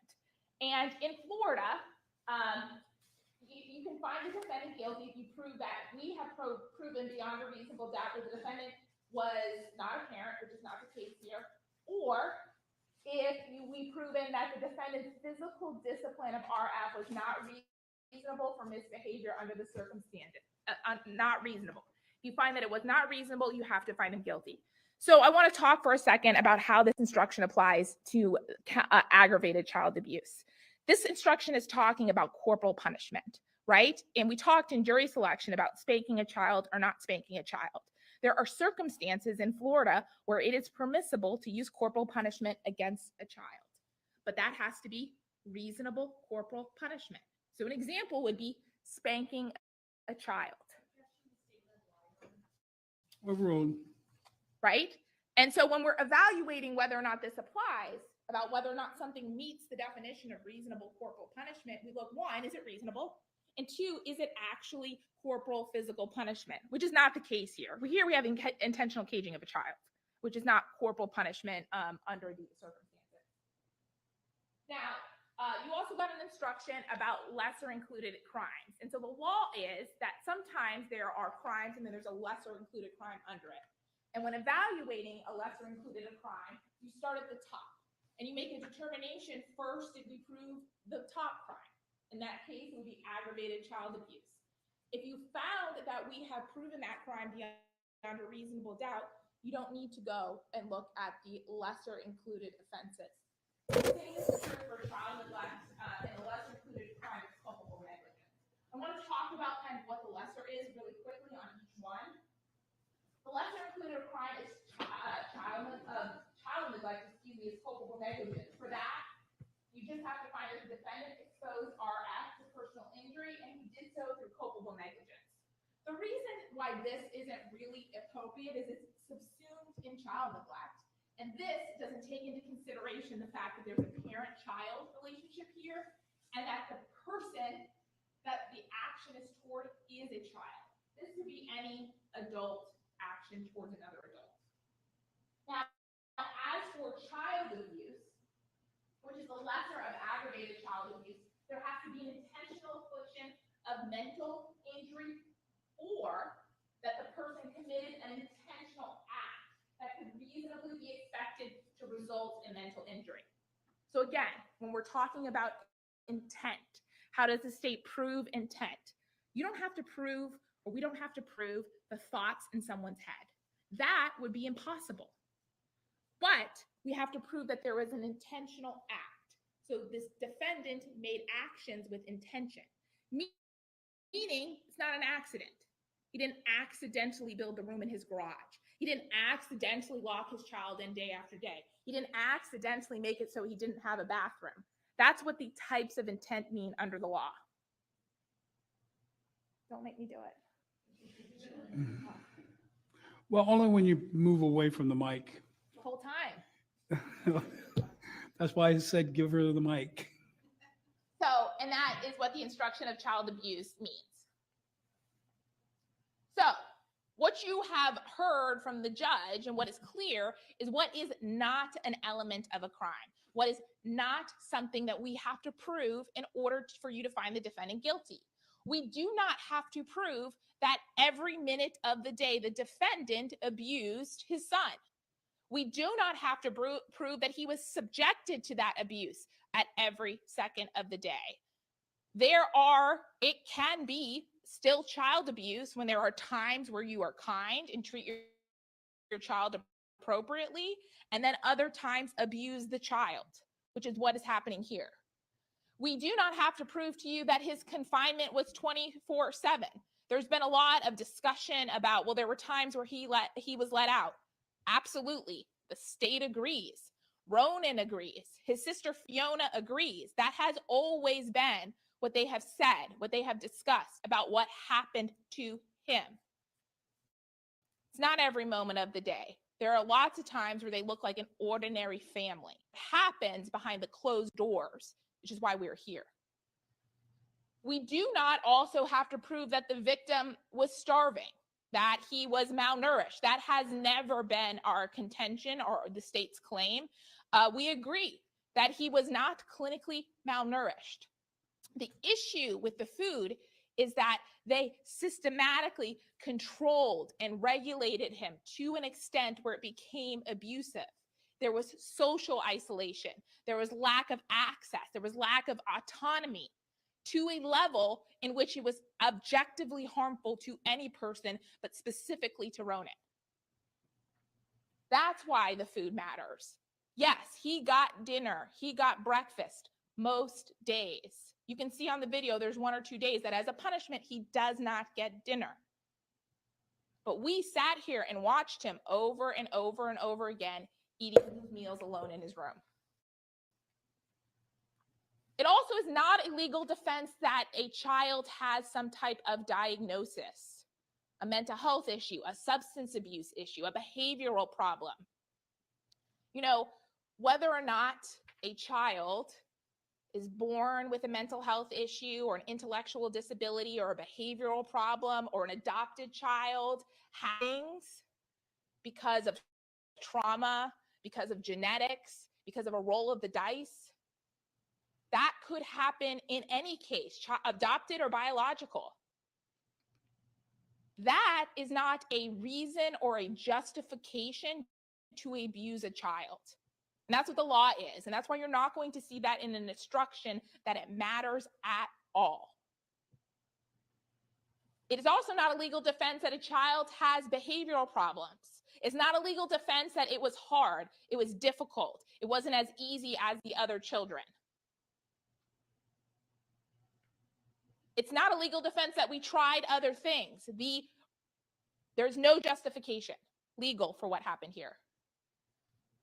It's also not a legal defense that we did not get good advice. Now, you're going to get the form in the form of the verdict. There's actually 3 counts, but I just showed 2 here. And I want to make clear that you make a determination, you just check one of these, but your determination on one charge can be different. So that means that you can find him guilty of one charge and not guilty for another. The evidence applies to all of the charges, but your determination doesn't have to matter. And some people get worried that it's going to be like on TV and the 4 persons have to read it out. That's not how it works in here. The clerk will read it. And this is the kind of the instruction that tells you that law that I just talked about, that a finding of guilty or not guilty as to one crime doesn't have to matter. Now, there is one instruction here that we haven't talked about a lot at all, and it's called the principal instruction. And you probably noticed that we have presented evidence of both actions and statements made by Timothy Ferriter, and also actions and statements that were done by Tracy Ferriter. And that's because although they're being tried separately, they're both charged. And so that means in cases like that, if the defendant helped another person or persons commit or attempt to commit a crime, the defendant is a principal and must be treated as if he had done all the things the other person did. So they're co-defendants and can be jointly responsible for that action. So you don't have to, in your deliberations, make a separation between who did what. They are acting together in this criminal acts. Now let's talk specifically about the evidence that has been presented. First, you had the testimony of RF or Ronan. And he testified, and one of the first things that he told you and that I asked him about is how he felt about the treatment by his parents. And he told you that he found that treatment to be dehumanizing. He did not want to live in that structure in the garage, and that the defendant forced him against his will. I asked him, well, what would have happened if you refused to go in the room? And he told you that he would have been physically forced to enter that room. He would have been dragged against his will. He also told you that although he did not spend all time in that room, he did spend large portions of his day confined in that room.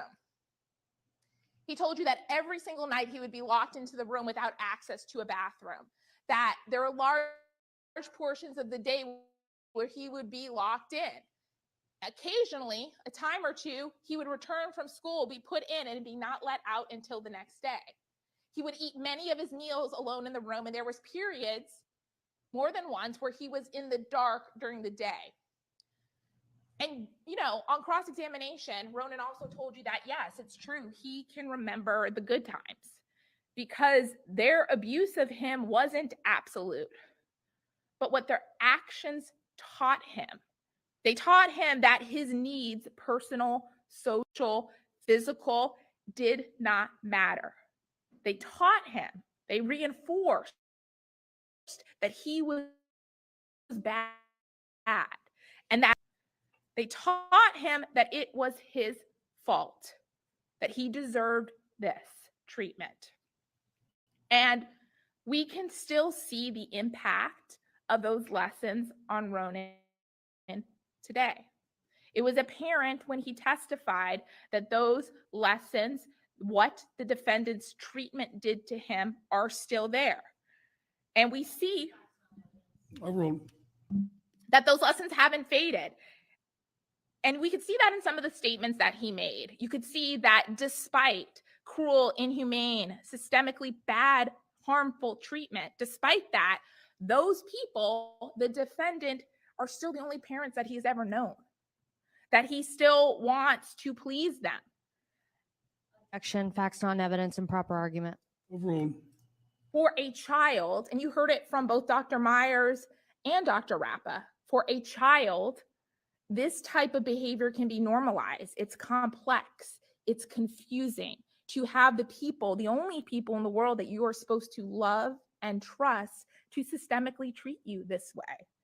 And so for him, for Ronan today, as a 16-year-old, still a child, he needs to call it a mistake and say that they should be forgiven.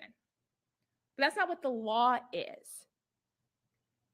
The law, when we look, Karen, sorry, did it again. When we look, we see that this was a systemic, harmful, cruel action by those people that he loved and he trusted.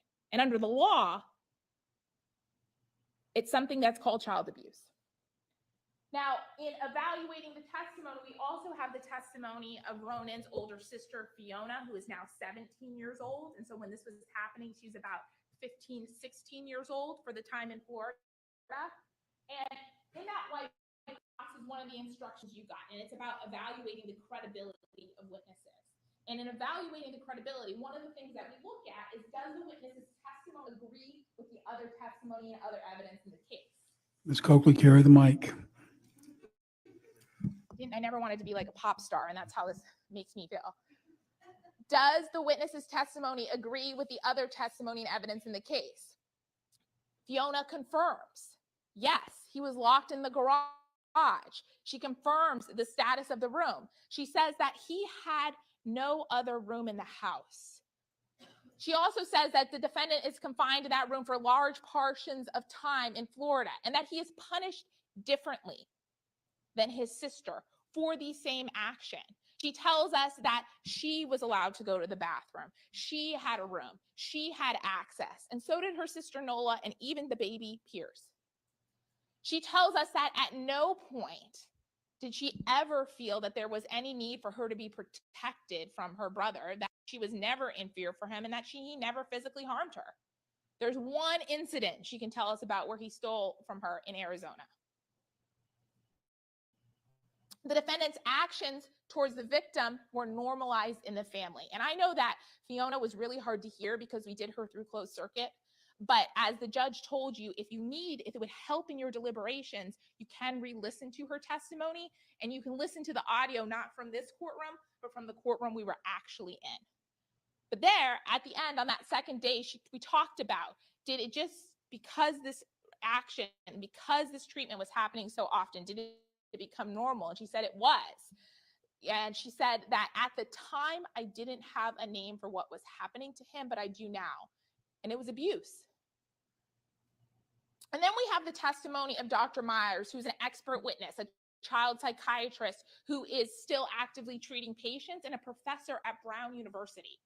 And he told us that based on his review, that the defendant's actions were malicious, cruel, and sadistic, that they constitute torture, that there was no legitimate justification for this ever, and the only reason that you do this is to harm someone. He told us that of Ronan resulted in psychological harm, privation, psychological deprivation,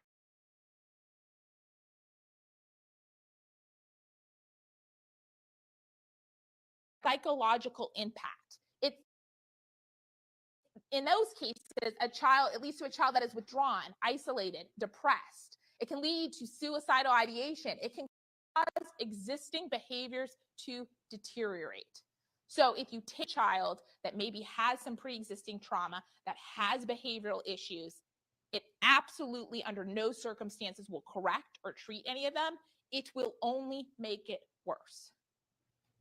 He told us that it will stunt psychological and intellectual growth of a child.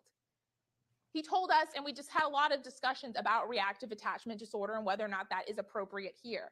He told us that there are indications that there may be an attachment issue, but that the defendant's actions would increase and exacerbate any attachment issues. That this is the worst thing that you can do for a child for attachment issues. He also talked about post-traumatic stress disorder and told us that the defendant's treatment alone is a traumatic event that can be a precursor to post-traumatic stress disorder. And that's what he thinks is happening in this case, because he agrees that there is PTSD apparent here in Ronan. He told us that even if they're not the original cause, they're not the chicken, they're not the egg, that it would make any symptoms worse. And there's been a lot of discussion about diagnoses and what it is and what caused it. I want to be clear. That does not matter what diagnosis there is or is appropriate or correct. It is not a legal defense. If a child has reactive attachment disorder, it doesn't mean you get to treat them however you want. What matters here is that there is an indication that the child may have been medically vulnerable because of past trauma. And instead of doing anything productive to assist that child, they did the worst possible thing you could do. Now, beyond the direct testimony, the photographs in this case, we have hours of ring camera because the defendant recorded every single moment in that room. And like we said, it's not a continuous stream. It's 1-minute videos related to action. But we have hours of the treatment, of the confinement to prove, to corroborate what Ronan said, that he was in there alone.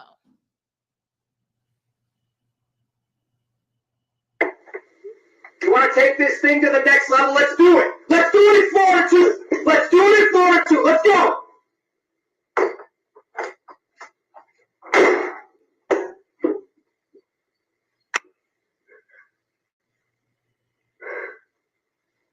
And so you don't have to take Ronan's word for it, that the treatment was extreme, that it was dehumanizing. We have the direct evidence of his actions. This is not a concerned father trying to make a reasonable correction to a behavioral issue. This is a man that is angry. This is a man that has actual malice, that has physical aggression and anger, because we see him put his hands on him, throw him on the bed, put his hands on his neck, scream on him, and then turn out the lights. And so his son is in an 8x8 box. The area that you're sitting in is bigger than that. Oh, Sustain. you can use your common sense for how big 8 feet is. Alone. And remember, we're looking through a camera that is has some night vision capabilities. Ronan told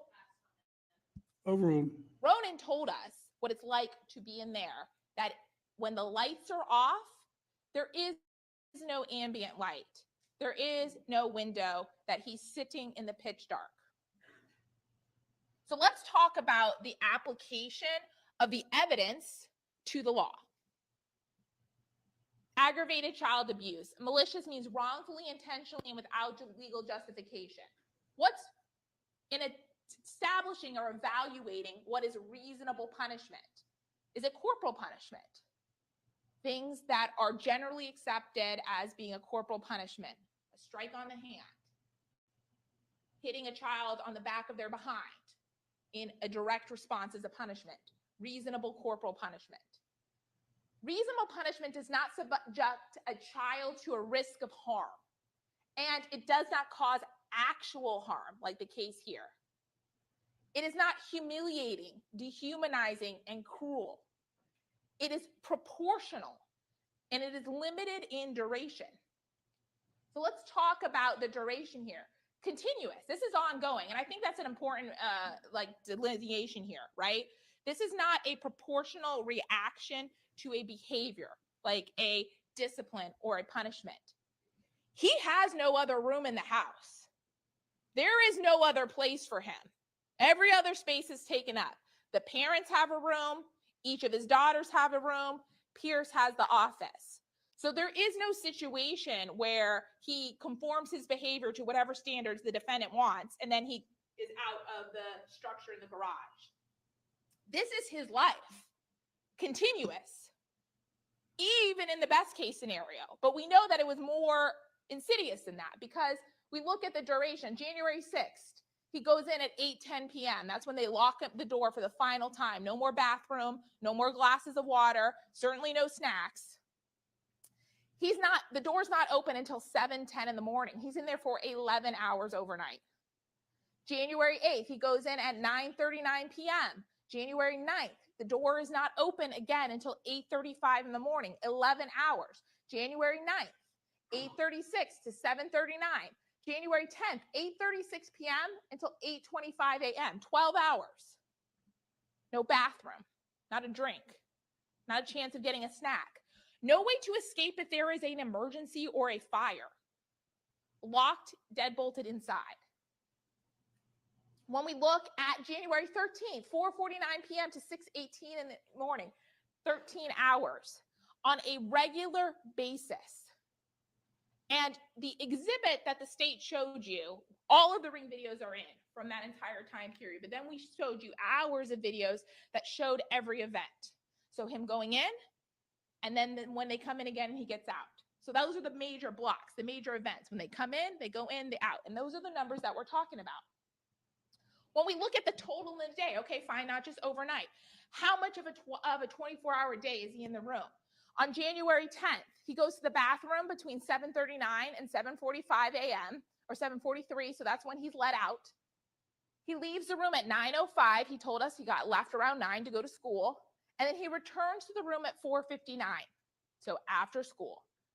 And then he leaves the room to go to the bathroom at 5:56 to 6:18 p.m., and then he's in for the rest of the night. So the total, if we go 12 a.m. to 12 p.m., is 14 hours and 22 minutes of a 24-hour day, and he went to school. Huge portions of this child's life are alone in this room. On January 13th, same thing. He goes out for 2 minutes to go to the bathroom at 7 o'clock in the morning, almost 8. He leaves the room to go to school at 9 o'clock. Back in the room at 4:49. He gets dinner at 7:02 and lights off at 7:26. He's in there for 16 hours. If we're going from 12 a.m. to 12 p.m. and he went to school. January 20th, same thing, 6:43 to 6:45, leaves the room at 9, back in at 4:45, this time without the lights on. Dinner at 7 p.m. Now, was this every single day? No, because as we look at January 23rd, he gets unlocked, he gets released from the cell his father made for him at 9:07 a.m. and he's not back until 7:10 a.m. So yeah, he's out for most of the day this one day. That doesn't change this though, the psychological impact. And when we look at the proportionality, it's important to remember that the time frame that we are talking about is the crimes that occurred in Florida. And so that is from December 2021 until January of 2022. You can see the things that he's getting in trouble for on that video. He's getting in trouble for stealing candy on that very first night. You stole chocolate from us, his mom says. Having an iPod in his room. Having a bad attitude. Lying. He tells a story about having a mock trial, and that wasn't true. Dr. Myers told us that kids subjected to this type of condition can have a fantasy life because they have nothing else going on, and so they have to have like a myth of themselves. Those are the things in Florida that he is being subjected to this type of treatment for. And I want to talk a little bit about intent, because there was a lot of discussion from the defense about intent. How do we determine someone's intent? For aggravated child abuse, it has to be that they maliciously punished, willfully tortured, or willfully caged. Those are intentional actions. We have to prove that the actions that they took were intentional, that he intentionally and purposely put him in that room, in that structure. Objection, misstatement of the law. Overruled. That it wasn't an accident. That's the intention. That he willfully tortured, that he maliciously punished. Not every idea that was in his head. So how do we determine as a jury intent?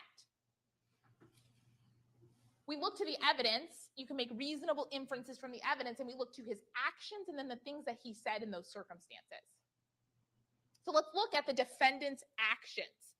That he did not give the victim a room in the house. He hired a contractor specifically to build this. He specified no windows, 8x8, lights controlled from the outside, lock, and a deadbolt from the outside. No bathroom. And he put that bucket in there. Each one of those steps are intentional, specific, deliberate acts. It's not an accident that this happened like this. We know exactly what he intended to do to his son. He set up the room. He put the camera in there. And then he forced the child to use a bucket. This is a screenshot from January 19th at 6:46 a.m. where he has to use the bucket. He had been in the room since 9:12 p.m. the night before. And this happened again and again. And in the morning, on one of the videos, you can hear the defendant tell him to take out the bucket and say, your neighbors don't need to see your piss bucket. From the outside, everything looked okay. But what was happening inside that room? Abuse. We see that the defendant's repeated actions to socially and physically isolate the child over and over and over again for hours last week. We watched Ronan alone in his room eating. And Dr. Myers told you about the impact of that type of social and physical isolation. His actions to take away every little step and bit of autonomy that he had no control over the temperature even in the room. Okay. Did you turn the air on in your room? Yes. You're supposed to touch that?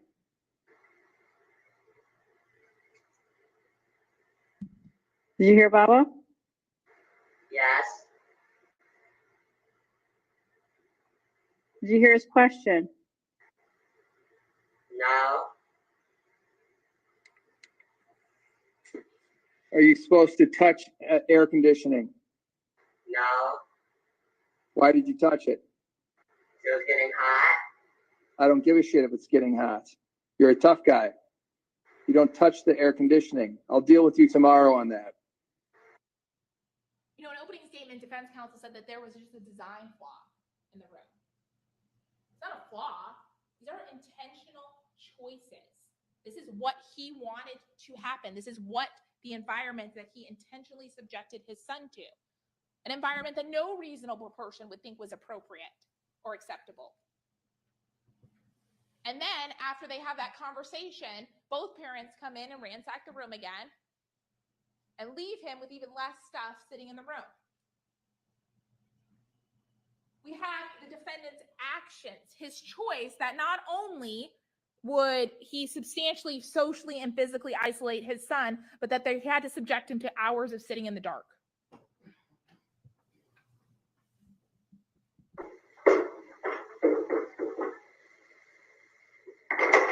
So the attitude? Yeah. Oh, you're so tough. You're gonna say yeah? You're gonna hold it out? Yeah, bad attitude. Tough guy. Tough guy. What's this here?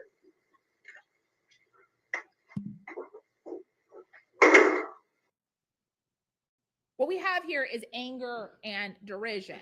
We have spite, and we want to cause him harm. That's why you're not trying to address behavior. What you're trying to do is maliciously punish him and make him sit in a dark cell for hours during the day. When we look at,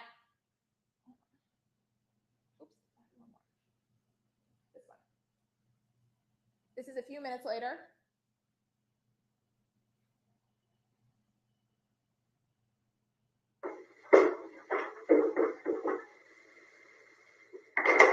So the attitude? Yeah. Oh, you're so tough. You're gonna say yeah? You're gonna hold it out?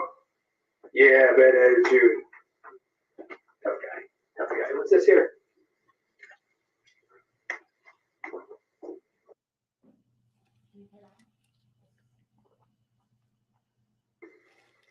Bad attitude? Yeah. All right. So when we're talking about like the reasonableness of the punishment, like look what he's doing that for there. He has a bad attitude. His 14-year-old son has a bad attitude, and that's why he gets to be locked in a room with no lights, which to talk to Dr. Myers told us it's the same as solitary confinement, something that is universally condemned for most humans, but certainly for children, because of the psychological harm that that type of treatment caused. And we can see about how often that type of thing is happening.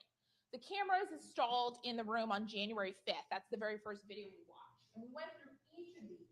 We see that on January 9th at 8:36 p.m. They're mad at him. He's in the dark. No ambient light. A 4x4 room. On January 10th at 6:18 to 7:06. Again, dark. On January 11th, 4:45 to 8 o'clock at night, and he doesn't get dinner that night because they're mad. Ms. Coakley, pull the mic up because it's a recording issue for me. Because they're mad. No dinner. On January 13th, again, 4:49 to 7:02, 2.5 hours in the dark in the middle of the day. And then they come in, and at 7:55 again for the rest of the night, pitch dark, no ambient light, not a window, 8x8. On January 14th, again, 4:49 to 7:02, he is sitting alone in the dark. Like Dr. Myers said, systemic, ongoing psychological torture of a child. January 15th, 5:04 to 7:32, 2.5 hours more in the dark. On January 19th, 7:45 p.m., those lights get switched off again. On January 20th, 4:45 to 5:51. January 24th at 7:08 p.m., he's in the dark. And then January 28th is the last day. It's the day that he runs away. The defendant made deliberate, intentional actions. He put his child, a child that he knew was vulnerable because of his early childhood experiences, into this circumstance. Every single night, for periods of time during the day, he locked the door over and over and over again and didn't allow him to even control the temperature.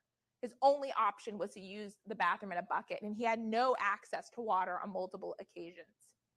And then in evaluating his intent about what he is trying to do in this circumstances, we have what he says. Tell me something. Stand up.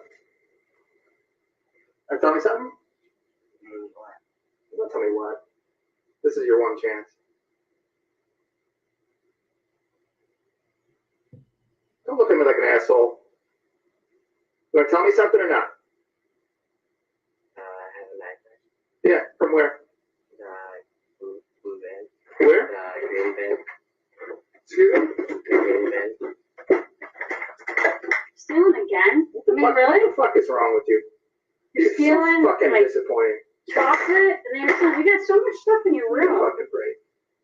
You're just such a disappointment. You're gonna lose. I'm gonna take you out of that school, and you're gonna be in this room. He's gonna be. You're this close.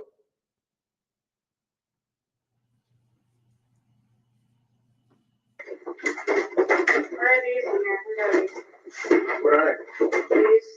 This is like belongs to the kids store.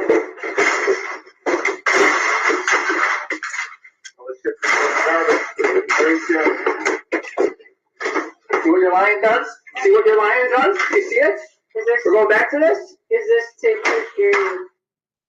So what we have is anger and derision. That's what's governing his decisions. And that's why we know that it's an intentional act.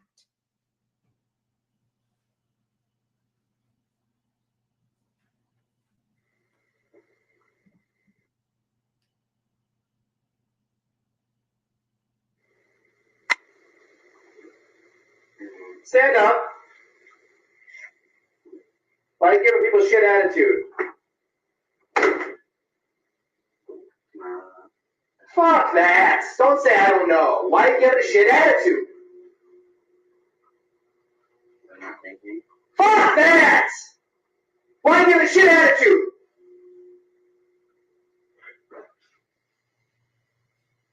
Answer me. Before I get really fucking pissed off, answer me. Why are you giving her a shit attitude? We're at school today talking to your people to give you a better opportunity, and you got a fucking shit attitude? And after this, when he exits the room, he again turns off the light and leaves him locked in the room. And so how does that impact our ability to determine or make a conclusion about what his intent is? This isn't about getting a productive response or even having a proportional type of conversation. This exchange is about him having a bad attitude. And you can see even here, where Ronan tries to say, I'm not thinking. That's why I'm having a bad attitude. And there is anger, aggression, physical, the specter of physical force, as opposed to having any kind of conversation with the child. And then the response is to not have a conversation with them, not try to do anything that would be useful. Instead, locks him in the dark in an empty cell and puts him, turns the lights off because he's mad. He has malice towards the child. Now, I want to talk for a second about Arizona, because I know that maybe it can be a little bit confusing. We've had a lot of conversation about things that happened in Arizona and what happened in Florida. The defendant is charged with the conduct that occurred in Florida. And the judge has given you an instruction about how to weigh that conduct and how that can impact your deliberations.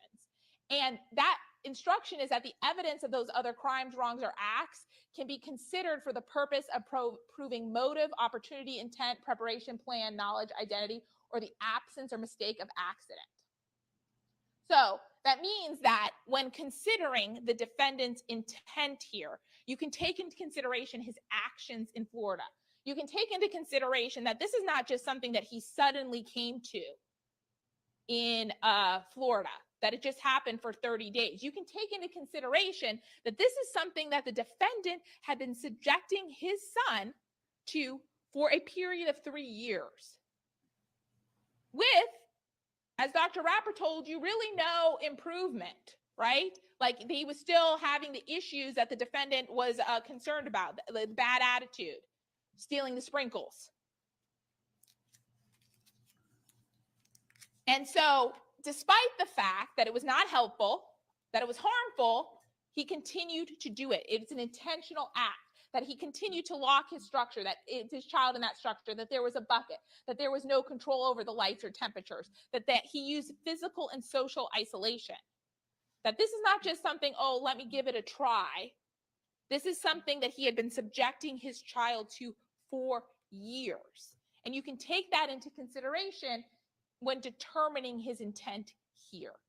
That this was his plan, that he wanted to do this, that it was not a mistake. You can also take into consideration the physical abuse that happened in Arizona and evaluating the evidence in this case about what he was doing and what he was intending to do. Fiona told you that there were instances where she could hear the victim screaming while he's being struck in the garage in Arizona. She told you that there was one incident where he grabbed the child by the neck and lifted his feet off the ground, and Fiona was worried that he might accidentally kill her brother. And Ronan told you about those incidents too. And the reason, although he's not charged for those incidents here, the reason they matter here in your evaluation of the evidence is because that threat of violence, the fact that the defendant's anger and aggression and grabbing him by the neck like he does in the video, of shuffling his arm, of getting up in his face, is not posturing. That threat of violence is very real and significant for Ronan. And you can see that in the videos. You can see him cower. You can see him stand almost withdrawn. But it influences what the defendant is trying to impose on him with those threats, and also Ronan's understanding of what can happen if he disobeys. So let's talk for a second about the defense case.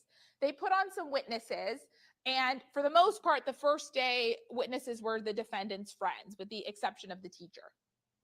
Those friends do not know and never were in Florida. They do not know what was happening when the defendant was alone in a home with his son, and they do not know the type of punishment that he was subjected to. And absolutely none of them have any firsthand knowledge of what happened in Florida, because they never came in Florida, they never saw anything, and they do not know. The defense also put on a number of videos that we spent the better part of yesterday afternoon watching, which are times where Ronan was outside the house. And what we see from those videos that we saw yesterday is that for the vast majority of the time in the recording, that the victim is able to conduct himself in a family environment. He plays nicely with his little brother Pierce, who seems to very much love him and want to play with him and is following him around and trying to get him to interact. He is able to behave appropriately with his other siblings. You see him playing with the dog. We do not see violence or aggression. You know, there's been kind of this idea floated that we had to keep the family safe. There is no evidence of that. The evidence is to the contrary. The person that was jeopardizing the safety of the Ferriter family was Tim Ferriter. We see that there are periods that he wasn't confined. And we agree with that. Ronan told you about that. When we look at the videos, we saw some videos of him on a scooter, which is on January 7th, 2022, after school. You can see in the videos that the state published that that's the outfit that he puts on. He leaves for school, comes back, he plays on the scooter. And then at 5:42 p.m., he's locked in the cell. And he eats dinner in there alone. And he's in there until he goes to sleep in the room where he cannot leave to get a glass of water or to get a bathroom. On January 9th, this is a Sunday, 8:45 a.m., the state's evidence is he's let out from the room. Then, like he told you, he was often, when he was outside of the room, having to do yard work. We see him in the defense exhibit moving those mulch. And you see in the defense exhibit, I took a close screenshot, but you look over, the defendant and his wife are sitting at the table while the child's working. And then later that same day, there's those videos. Like he told you, one of the things that he had to do was to clean up all the rocks. And the state put into evidence, video after video of him out there by himself, by hand, taking up the shelves. You see the defendant come take a look and come back and say every single rock. So yes, he did get out of the house, and sometimes he got to go on a scooter. Sometimes he had to do yard work, but at 6:25 every single night or earlier, he's locked in that room. The fact that on one day, he watched a football game with his dad, does not vitiate all the other days of systemic abuse. And then we have the testimony of Dr. Rappa. Dr. Rappa is their expert, a psychologist, and she told you that the way they chose to manage was probably the worst way that any person could manage these types of behaviors. She told you that the defendant's actions are the complete opposite of what anyone should have done with a child that has one of these conditions. She told you that there is a likelihood of psychological harm, even in children that had no underlying behavioral issues, that this is going to be harmful to anyone, but especially someone like Ronan.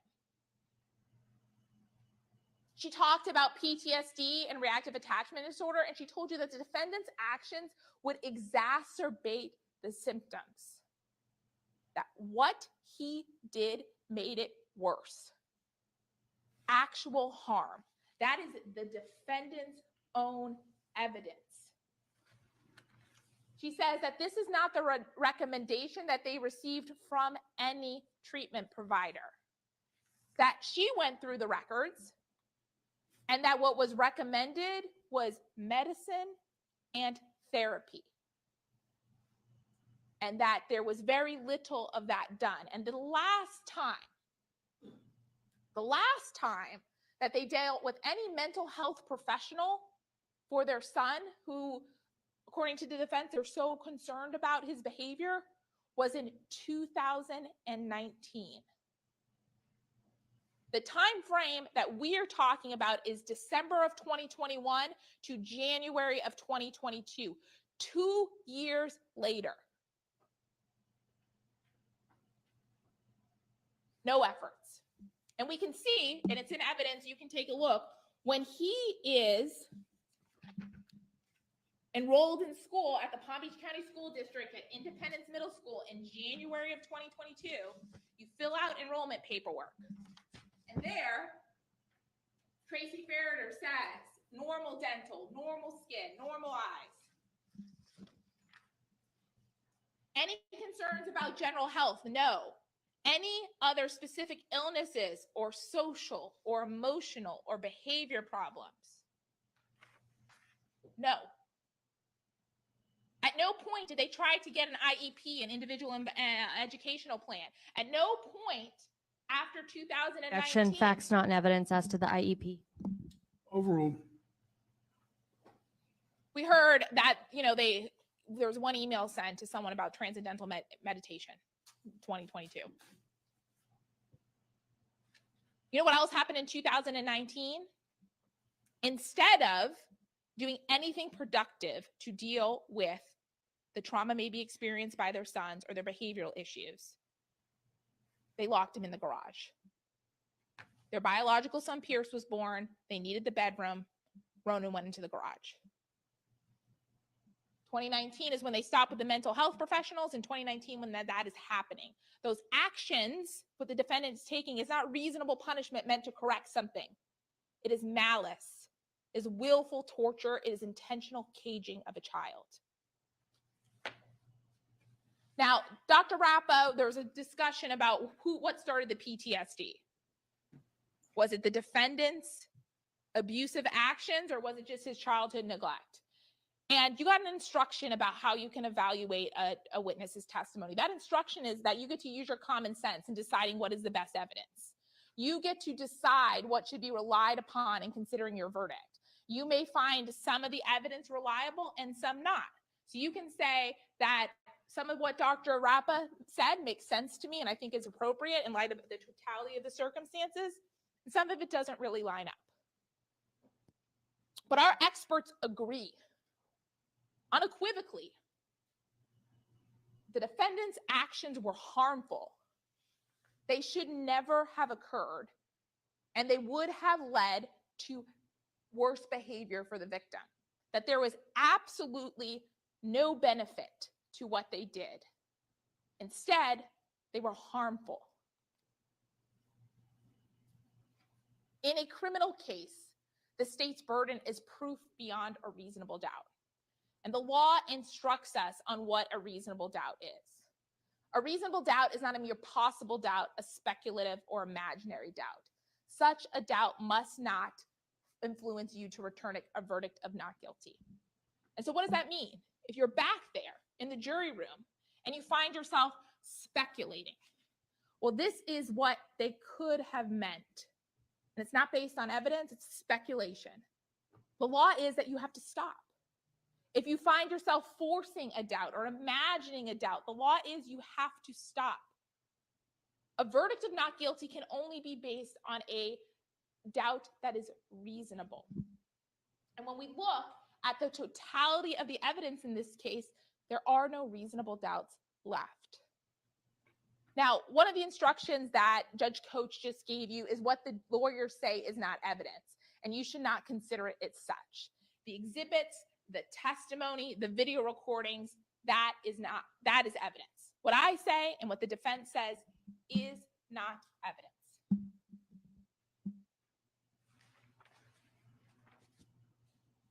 You get to use your common sense. Every single day in courtrooms around the country, we convene ordinary people and we ask them to use their common sense about what is reasonable and about what is appropriate and what evidence is proof beyond a reasonable doubt.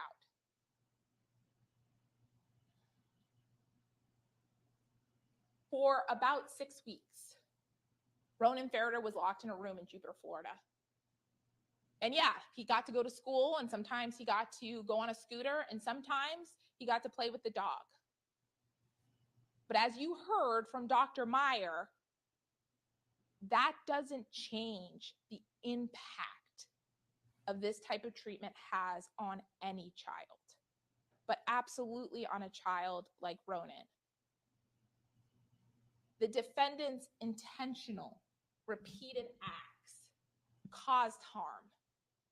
Any person would know, any reasonable parent would know that this is not acceptable.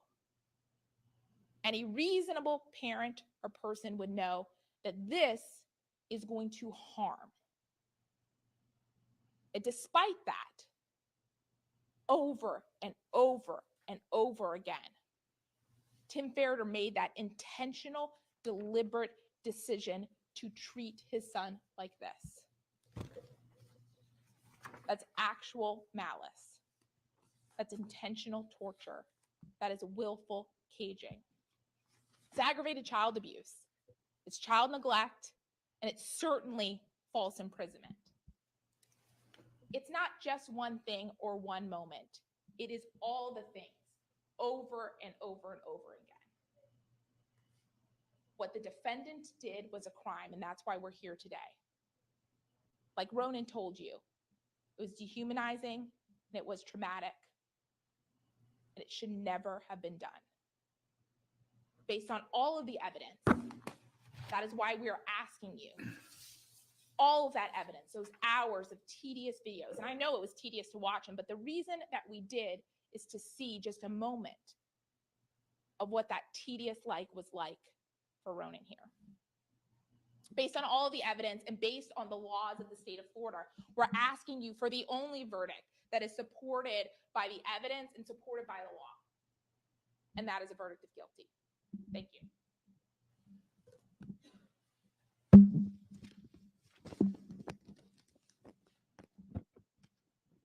All right, we're going to take a short 10-minute break before we proceed with the defense closing.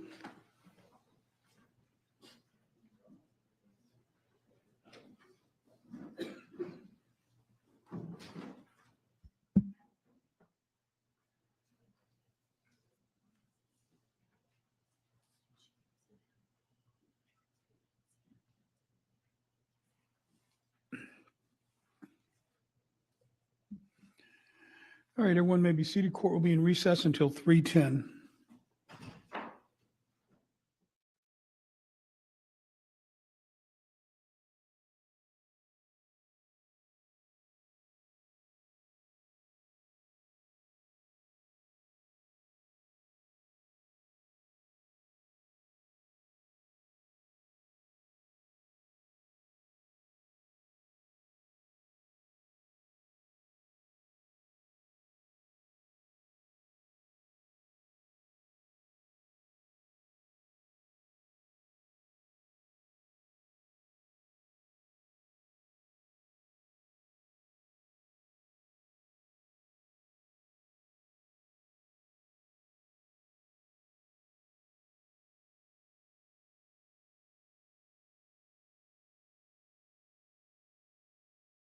session.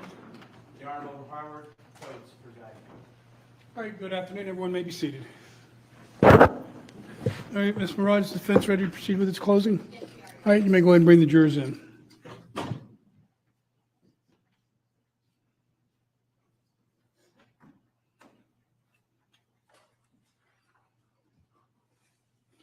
And Ms. Murad, when you're at the podium, make sure you use the mic if you walk away because it's a recording issue. I keep getting notes from recording that they can't hear you. Not you, but it was Ms. Coakley that was violating the rule. I'm going to make a suggestion for the clip-on mics. I don't know why we don't have them. That would solve it.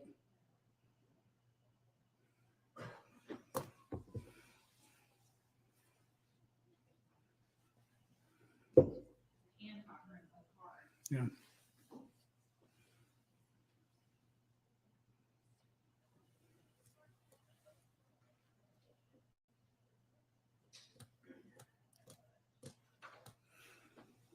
All right, all rise. Jurors entering.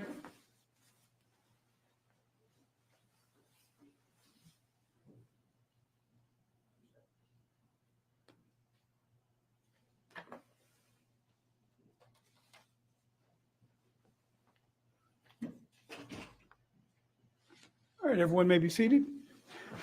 Ms. Murad, is the defense ready to make its closing? All right, you may proceed.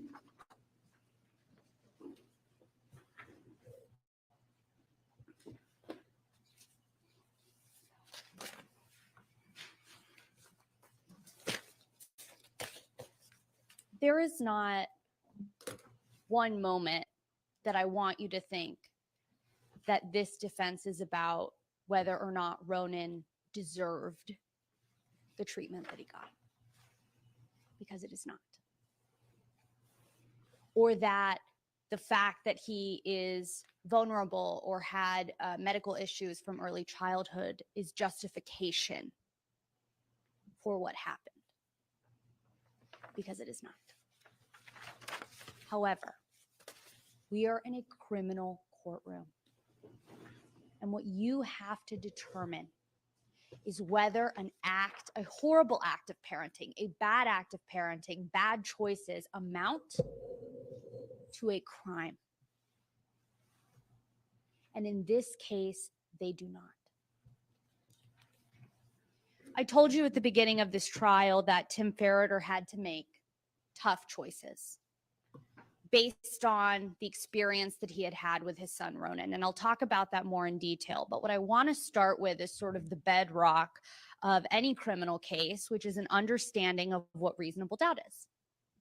There is an instruction that you will receive, and we'll talk about that later on in my closing argument. Approach.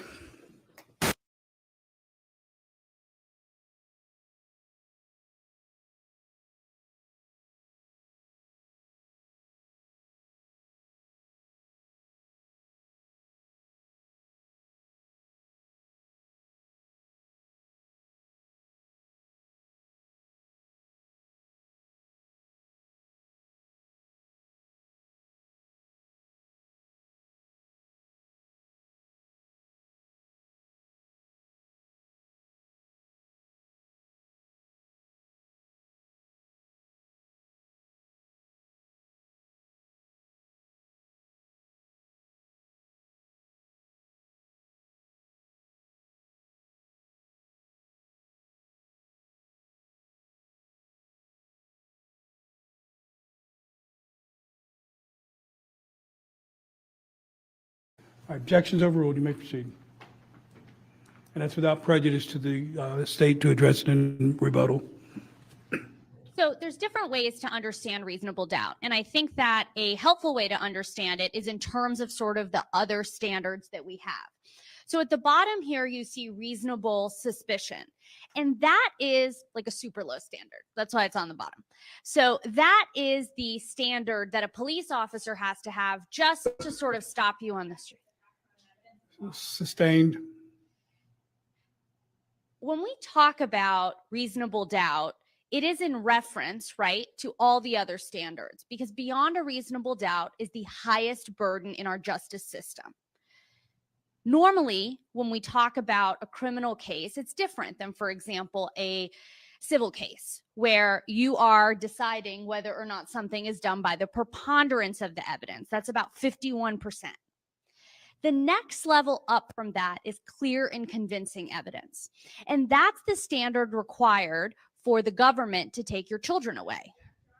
All right, I'm going to instruct the jury that the court will provide and has provided you with the instruction on what reasonable doubt is. Attorneys can comment on the law that the court has provided, but anything else other than what the court has provided on the law, the attorneys cannot address, and you're to disregard that. So with that instruction, Ms. Murad, you may continue. Thank you, Your Honor. Clear and convincing evidence is the standard by which the government Overruled. can take your children away from you. And then higher than that, you have beyond a reasonable doubt, which is the highest burden in our justice system. And this distinction is important because when we talk about bad parenting or someone that shouldn't have their kids, there's a standard for that in the legal system. There's a system in place for that. What you are being asked to do is determine if something is a crime, if it rises to the level of reasonable doubt, such that a person whose liberty and freedom is at stake, as it is in any criminal case, should be found guilty of a crime.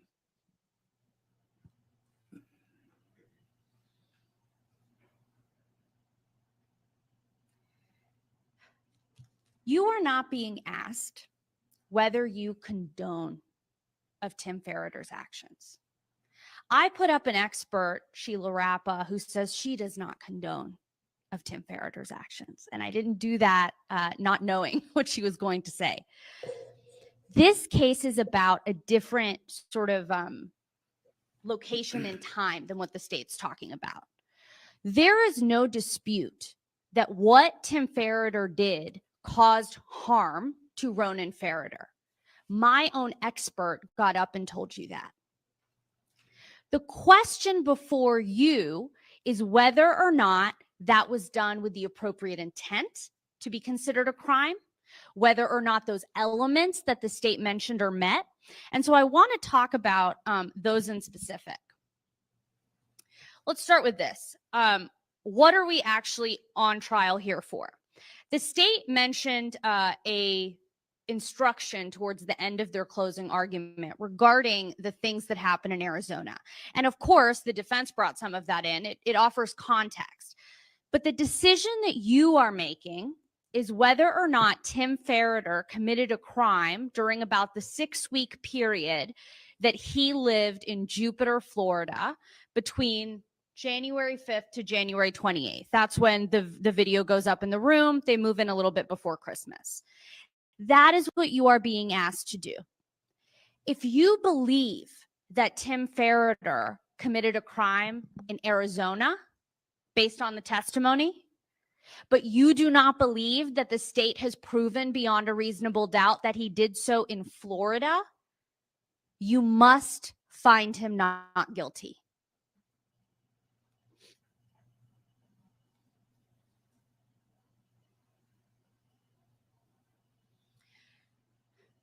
I don't normally do this, but this is a lengthy closing, so I want to make sure that we talk about all the different sort of reasons why Tim is not guilty. I'm going to talk about these all in turn. They apply to different instructions. So rather than taking you through instruction to instruction, I want to focus on the reason for it being not guilty and the instruction that it applies to. So we'll go through these one by one. I first want to start by talking about sort of two ways that you can find Tim not guilty that are pretty related. First, he did not have criminal intent. This applies to every charge, right? Because criminal intent is something that is unique to a crime as opposed to something in a civil case like negligent intent or something along those lines. Even if you find that the state has proven every element, including that criminal intent element, as to child abuse and aggravated child abuse, you can still find him not guilty because of the parental affirmative defense. Now, the way that that reads is that it is not a crime for a parent of a child to impose reasonable physical discipline on a child for misbehavior under the circumstances, even though physical injury resulted from it.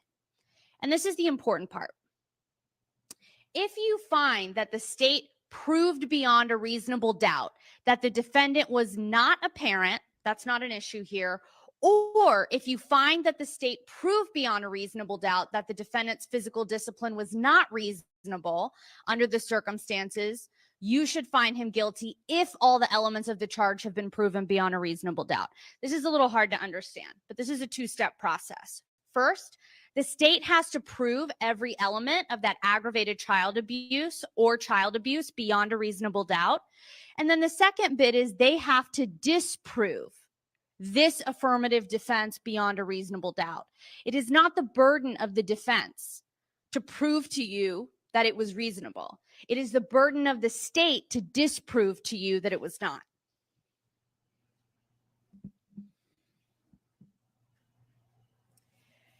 This trial is not about Ronan's diagnosis, but I understand that it's been something that we've talked about a great deal throughout the course of this case. It is, however, essential to understanding the sort of persistent behavior that Tim Ferriter experienced. And it allows you to understand how difficult it was for Tim Ferriter with Ronan's sort of ongoing behaviors. And I want to start with sort of the thing that's based most in science, which is Dr. Rappa talking about a neuropsychological exam. So that neuropsychological exam, as Dr. Rappa testified to, has multiple parts. And this is testing that the psychological and psychiatric community relies on routinely. And it allows us to have data about a person to explain how they are the way they are and why they are the way they are.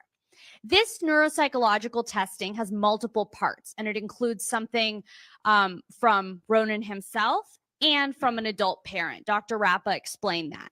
And in this particular testing, there was no reason to believe that there were any sort of validity issues with the information that she received.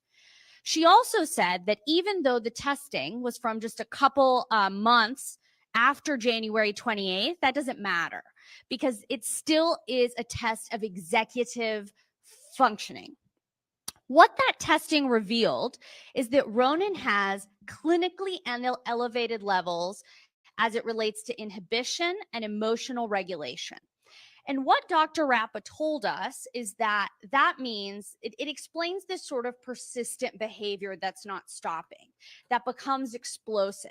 When Ronan has when Ronan feels angry or has sort of a strong emotional reaction, he's not able to control that in the way another person might be. He also has a lack of inhibition. And that's why when he has consequences, that's not something that he's entirely understanding. She said that it's very hard for someone who tested like Ronan did to be in control of themselves, and they have a lack of insight into their own behaviors.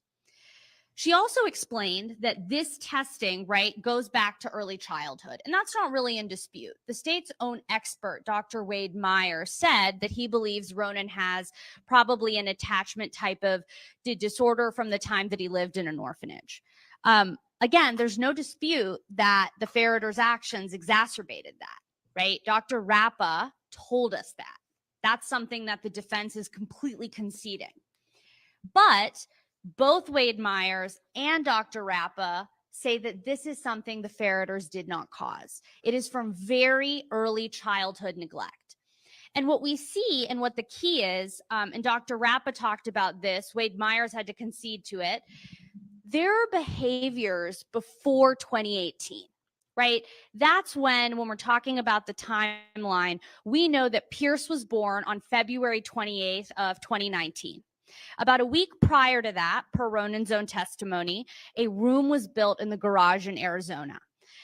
Before that, while Tracy was pregnant with Pierce, a latch was put on his door in Arizona. So that has to be late 2018, early 2019.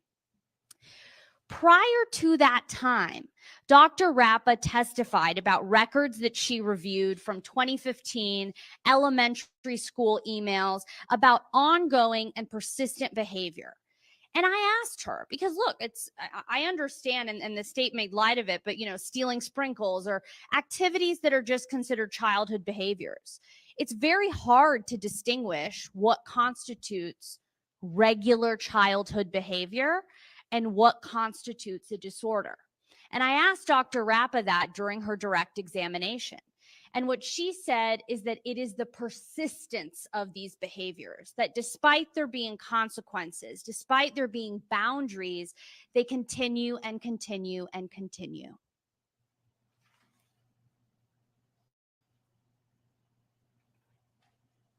In cross-examination, Ronan admitted in great deal to his own behaviors, right? He admitted to harming other people. He admitted to offering his brother beer as an experiment. Sev de Borzati testified that a time that they were visiting an Airbnb in Sedona, Ronan was found with knives in his backpack. And the cross-examination on that was, well, did he threaten you with a knife? Did he use a knife? An 11-year-old shouldn't have knives in their backpack. Right?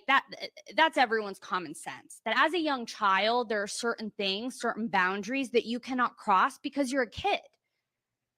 Ronan admitted to stealing from his own home, stealing from the parents of some of his friends. He admits to running away. He admitted to breaking into his tablet at his last school in Arizona and searching violent terms that concerned his parents. And that was the reason why he had to get his technology taken away. Kellen McCoy, who was a teacher of Ronan's, testified about an incident that he had with his sister. And in cross-examination, the state was asking Dr. Rappa about these sort of specific incidents, trying to minimize them or showing that, any one act is no big deal. And that's with any kid, right? Any one act that a child does out of being a kid or immaturity is never a big deal. But it's when it continues and doesn't stop over and over and over again, and when it escalates and when it becomes persistent, and when in this case you have a neuropsychological exam that supports that it becomes a disorder and something that is problematic to the child, to the parents, and to everybody that he's around. So Kellen McCoy testified about an incident where Ronan entered his sister's classroom, had her stand up, and humiliated her in front of the entire class. And during cross-examination, I recall Ms. Coakley saying something to Dr. Rappa, and Dr. Rappa was like, no, but it seems small, but that's not the case. And Ms. Coakley interrupted her at that time. But you have to think about the steps it takes, right? To decide to go to an entirely different part of the school. That's what Ronan testified to. Pretend to be another person. Decide to point out your sister. Go to that classroom. Have the courage to come up with this entire story. That is something that gets to the level of being manipulative. And those are the concerns that were happening with Ronan throughout his life. And that's corroborated per Dr. Rappa prior to 2018. Through records that she reviewed, through Ronan's own deposition that she reviewed, through, I think she listed off 25 items or 26 items that she reviewed in coming to her opinion. Dr. Rappa also testified how when you have a lack of trust in a parent-child relationship, and I guess you can rely on your common sense for this, but when you have a kid, right, and they're growing up, you rely on trust. But we rely on that in any relationship that we have, that what we see is what we get, right? That what we expect when someone says, I'm going to do this or I'm not going to do this, that they actually follow through with that. And that relationship of trust is really important between a parent and a child. And when it is broken, Dr. Rappa said that the response that a parent has, the natural response, is to control, right? And we see that in our everyday lives. If you have a kid who's out, joyriding, you don't get the car, right? If you are someone who is fighting at school, you're going to be in a timeout. You see in this case that it is taken to an extreme, but it is also in response to an extreme because that kid joyriding who doesn't get their car stops. Most people's children stop when they say, you can't do this anymore. I'm going to take away your items. I'm going to put you in a timeout for a reasonable amount of time. I'm going to ask that you stop doing it. I'm going to ask that you not, hurt people at school. I keep getting emails from school about how your violence is becoming a problem. I need you to stop doing that. Eventually, kids stop. But Ronan didn't. It persisted over and over and over again for years.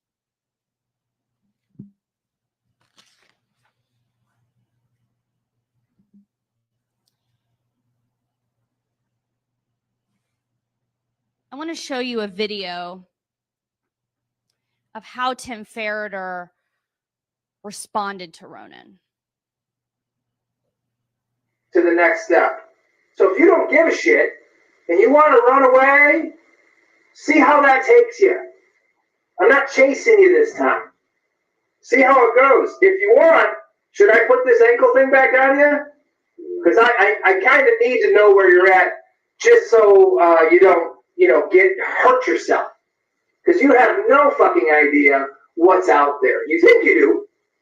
All 14-year-olds, 15-year-olds, these kids you're around, you might think you know what's going on in the world, but you don't quite know. Give it a try.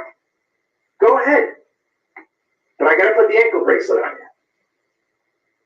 you. Because I'm responsible. And when I say I'm not giving up, I'm not quitting, you got me forever. So deal with that. But if you want to go throw your shit away, if you want to ruin your life, if you want to destroy this shit, I'm not going through this again and again and again. I don't have time for this shit. I got to deal with Nola to the next step. You can hear Tim Ferriter, and as Rappa said, in the worst tone ever sometimes, attempting to parent, right? And it is not perfect. I don't think any parents, would say that their parenting is perfect or even great in retrospect. But what he's telling him is, if you keep running away, I'm going to have to put a monitor on you. And of course, that sounds like an extreme thing to do. But what he tells him is, you're 14 years old. You don't know what's out there in the world. I have to keep you safe. Because if you keep running away on the street in the middle of the night or during the day, you're going to get hurt. Someone is going to harm you. And I have to keep you safe. And it got to the point where they're talking about putting a monitor on him. That's how often this was happening.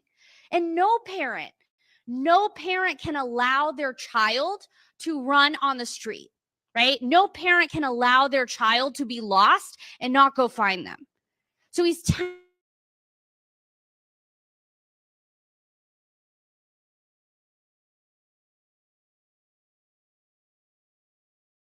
right? You're able to trick people. You're able to convince them that your name's Richard, I think came out in a video. But it is a big world out there. And there are people that could harm you. Tim Ferriter was trying to raise a child who could make it when he's older without having a criminal record, without having a million issues at school, graduating without getting kicked out, because we saw in the videos that he got kicked out of his last school in Arizona, and with positive social skills. If you are hiding knives and pretending to be people that you are not, and stealing money from your friends' parents, and bringing a scalpel to school, and getting into fights so often that your elementary school is sending emails in the 4th grade, when you are 6, 7, 8, 9, and 10, what are you going to be doing when you are 20 years old? And another point I want to make is This idea, when we talk about malice and intent, that this was something that Tim and Tracy Ferriter enjoyed, right? The benefit of your kids growing up, right? I have a bunch of friends with toddlers. They're just hyper vigilant all the time. They have to watch every minute of what that kid does because they're going to get hurt. They're going to put their hands in the socket. They're going to, right? That's that life. And as the parent gets older, that goes away a little bit. You can go out to dinner. You can grab a cup of coffee on a Sunday morning. Tracy Ferriter is watching Ronan's laptop, and for a reason, because he has broken into numerous school laptops and hacked into his entire school's IT system. And she says, I need you to do your homework so that I can see it on the camera. This is not fun for them. Waking up in the middle of the night to see if your kid stole an iPad from his sister is not enjoyable for a parent. Staying up in the middle of the night to make sure that your kid isn't doing something they're not supposed to do, keeping that kind of hypervigilance year after year after year for almost a decade is not something that a parent wishes to do. But they had to keep this type of monitoring on Ronan. And they did. And they did it without getting him arrested. They did it without sending him away. They did it without ending the adoption.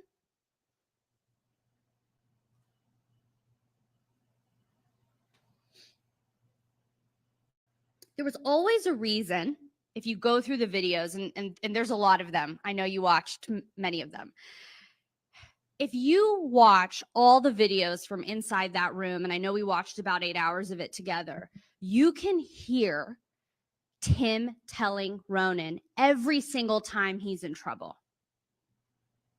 You did the Chromebook again, right? You can't break into the Chromebook.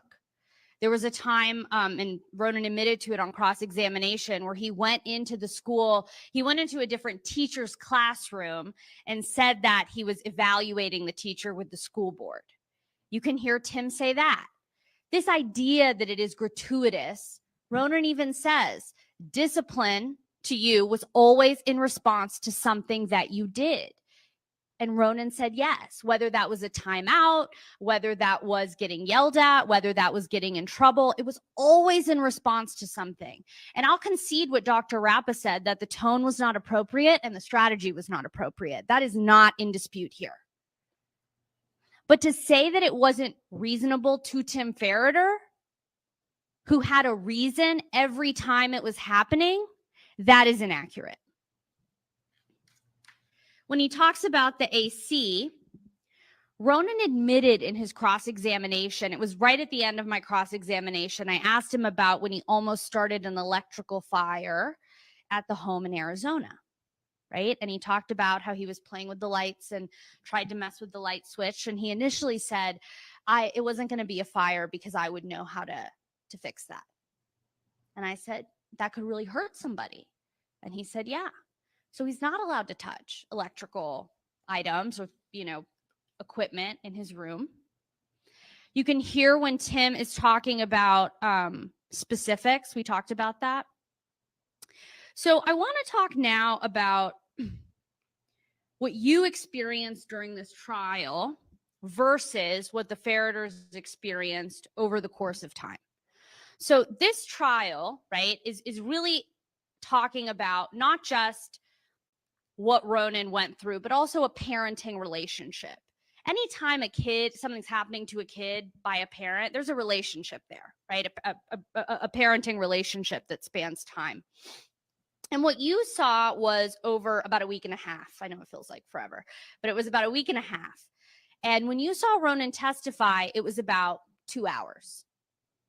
That is not what you are seeing in those videos that the state played.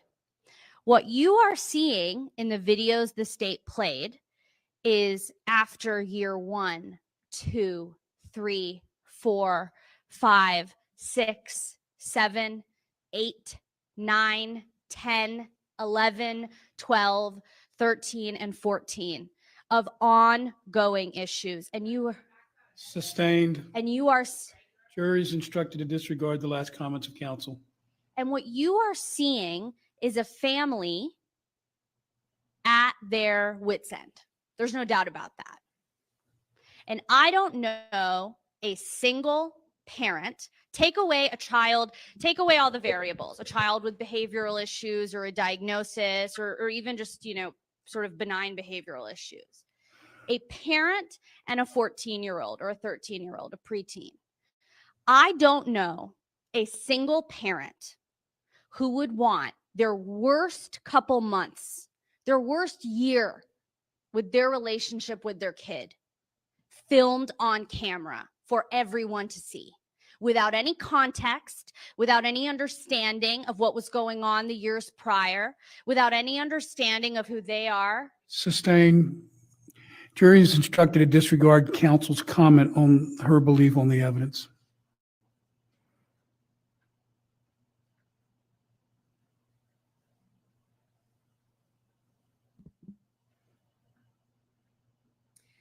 We talked about whether or not this was in fact malicious punishment. And both Wade Myers and Dr. Rappa testified about that. And they testified in a different manner. Here's what I want to remind you about Wade Myers. The information that Wade Myers had was curated by the state and provided to him in the same way that we provided information to Dr. Rappa. But what he said is that he received 40 videos of the 21,000 that exist in evidence. He received 40 videos of the 8 hours that you watched of the state's evidence and the 3 hours that you watched of the 14-hour video that the defense put in evidence. That is not an entire picture of what happened in this family. In fact, if I remember correctly, when my colleague on cross-examination said, "Are you aware that there are 21,000 videos in this case?" Wade Myers' face visibly was like, "Oh, I didn't know that." So his opinions are based on a limited set of information, acknowledging that he may not have the entire picture of what was going on in this family. Dr. Rappa testified that she didn't believe that this was malicious. And you can evaluate the credibility of any expert the way that you want. Dr. Rappa, compared to Wade Myers, testified on cross-examination in a manner that was very honest and not in any way Sustained. and not It'll be up to the jury to determine credibility. she didn't fight with the state in the way that Wade Myers did, the way that Wade Myers did with the defense. And she admitted to everything as it relates to the harm caused, the fact that this is an inappropriate way to handle a child. That is something that Dr. Rappa said was absolutely true, right? So when she's looking at all this information, she's telling you that the reason it's not malicious is because this was a poor effort at parenting a child that has issues that these parents did not understand and that providers did not give them. She said that it's common in mental health types of situations for families, parents to get really, really frustrated because they are Ronan's on clonidine. That's not working. This isn't working for sleep. They're getting advice about limit setting. That's not working. They're getting advice about take him to therapy sometimes. The one-on-one therapy that he had with family counseling wasn't working. It's not changing the behavior in the school. And that's happening year after year after year. And Dr. Rappa said that it's really common in her field, and she's worked with a lot of children who have similar issues to Ronan and a lot of parents in these types of situations as well. And it's very normal to feel extremely frustrated with the mental health system, right? Because you keep doing stuff, you keep taking them to the appointments, and nothing is helping. And not one of these doctors recommended inpatient treatment. Not one of these doctors recommended what Dr. Rappa said would be appropriate treatments for reactive attachment disorder. So they're following the advice that they are receiving, and nothing is helping.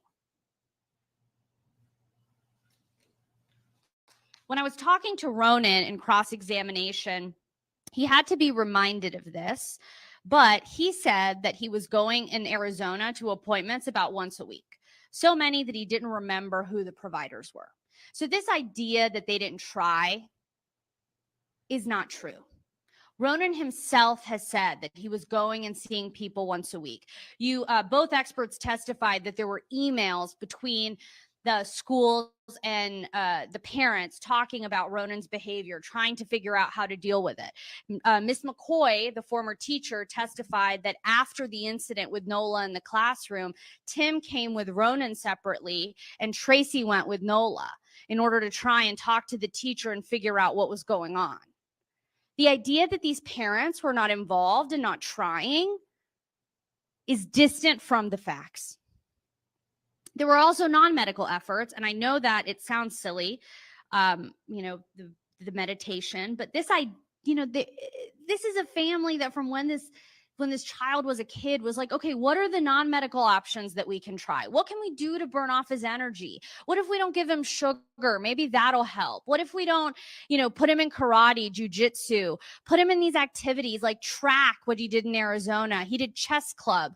In one of the videos, you can hear Tim say, Ronan didn't get it because he stole an iPod or an iTouch, but he said, I was going to get you that gaming computer that you really like because this kid is really good at IT, at gaming, at that kind of stuff. So they're trying to get him into activities that they think will help his behavior because none of the medical interventions were doing it. The state mentioned in their closing argument that after 2019, there was no evidence of any medical treatment. That's not true. When the state was asking Dr. Rappa the same thing, she said, I think there were some appointments with Kenny Miller, and when they started school in Florida right before Christmas of 2021, there's a record that shows that they went to a pediatrician like you're supposed to go to, and that they asked for a referral for a psychiatrist, right? And you can use your common sense here. That's not something that happens overnight in any doctor type of situation. You have to get a referral for psychiatric care.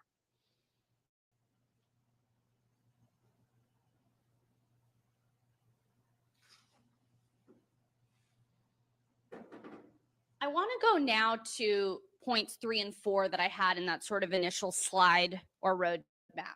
So I want to talk about with you Ronan's sort of life at home.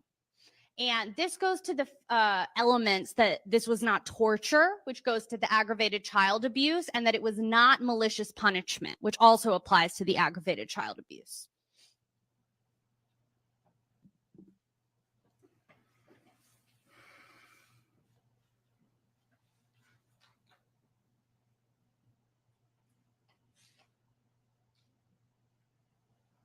Where Ronan lived, whether it is appealing or not, is a room. And I want to show you, this is Defense Exhibit 2. When Ronan moved into his room, this is what it looked like. And you can see the girls' rooms. The photos aren't great, but this is not in size that different from what the girls' rooms are. It's an 8x8, which is about the size of a small room. He has his toys, he has his Legos, he has everything on the walls. This is how the room started. The room itself for Ronan was not punishment. It was his room.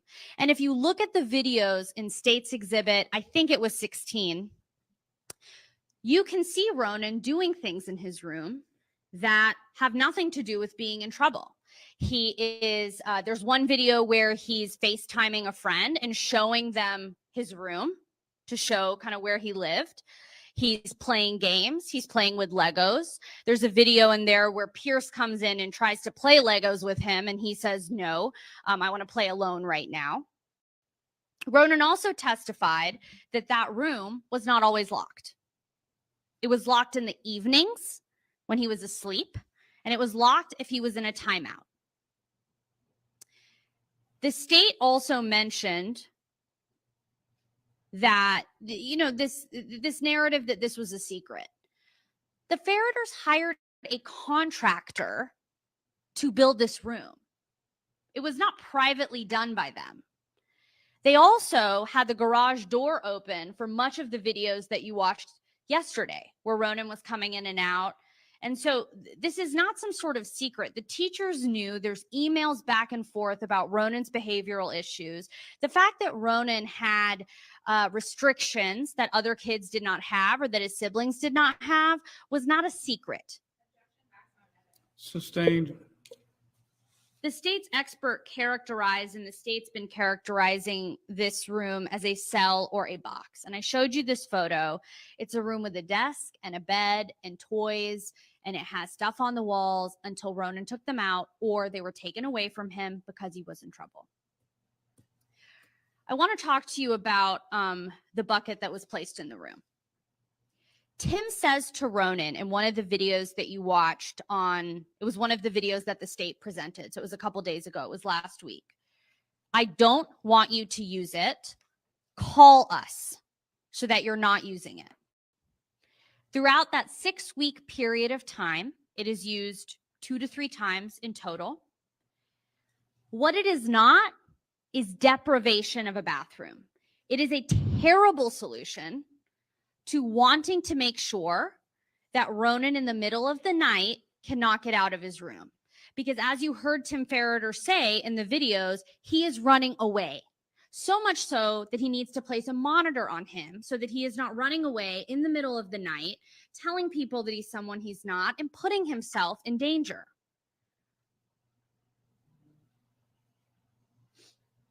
You can see in the videos of the sort of timeouts that Ronan's in, and you can always tell because they're always like, do you still have a bad attitude? Or you don't get your Chromebook for this. You can tell in the videos what's going on that day with the family.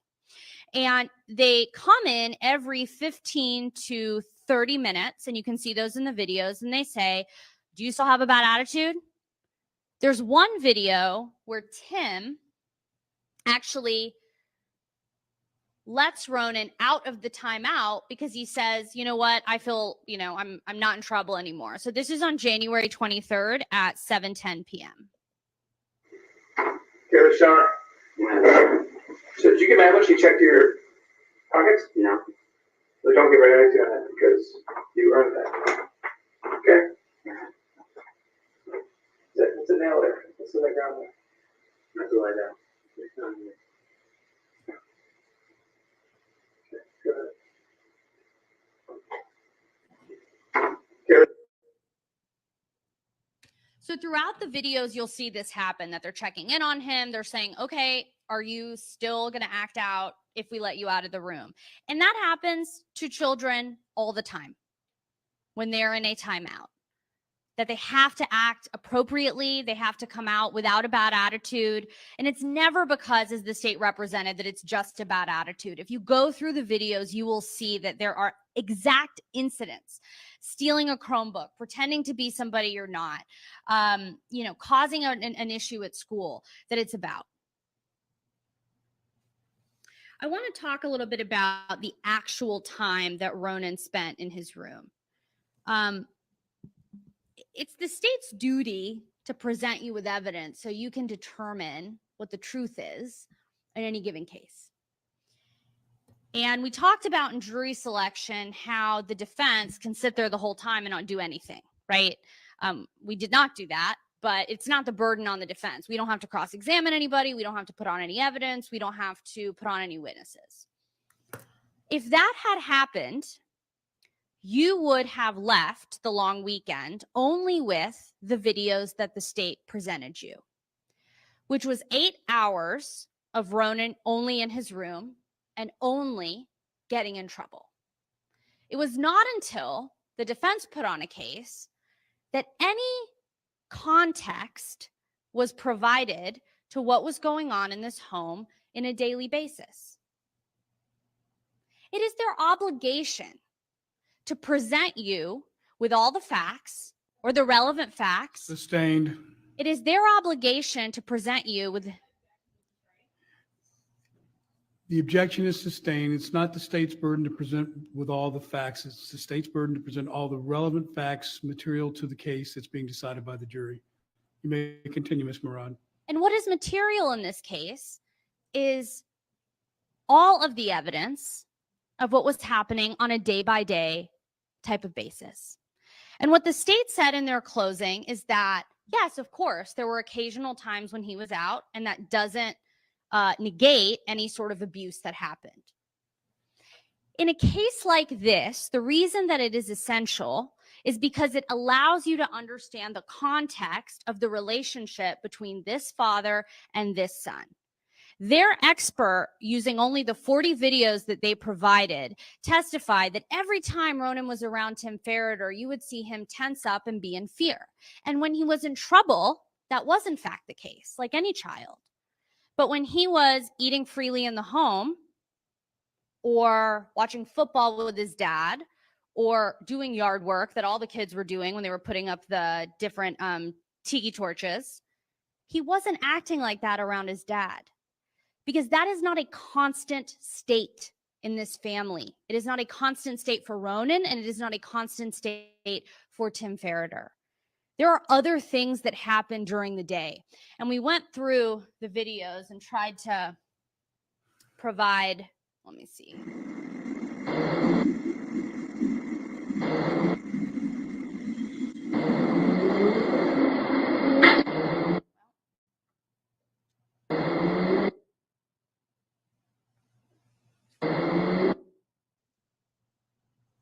Sort of a breakdown of the time that Ronan actually spent sleeping in his room and not in his room.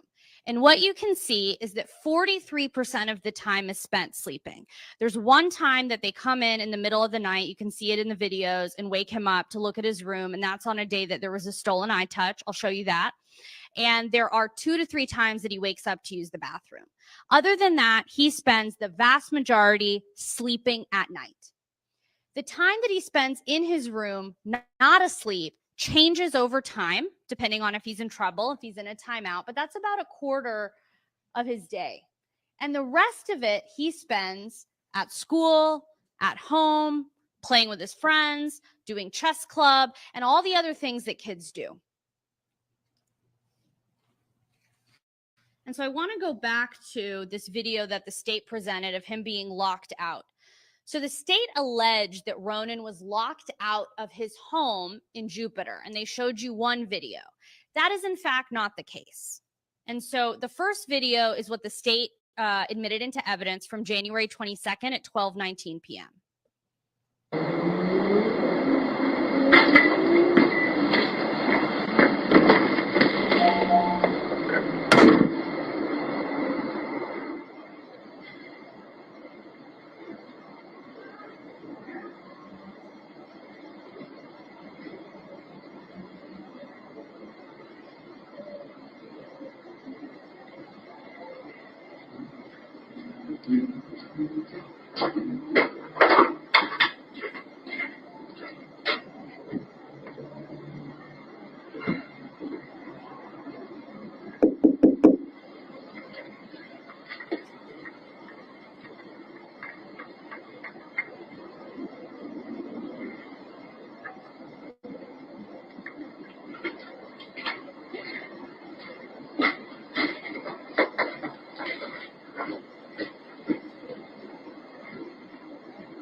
We've admitted as Defense Exhibit 18, and that's available for you. You'll get all the exhibits at the end of the day.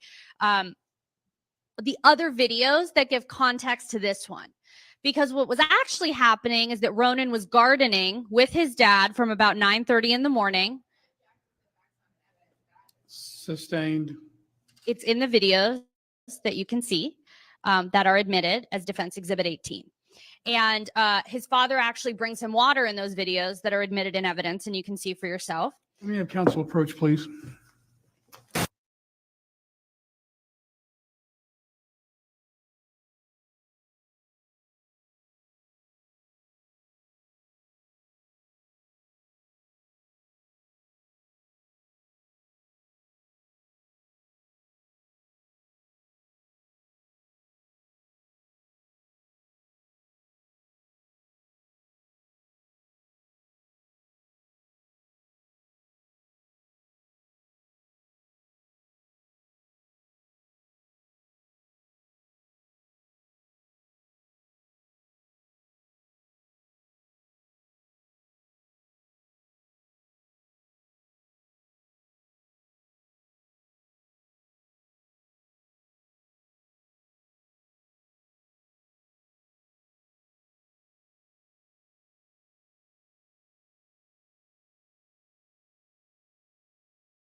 All right, Ms. Murad, you may continue.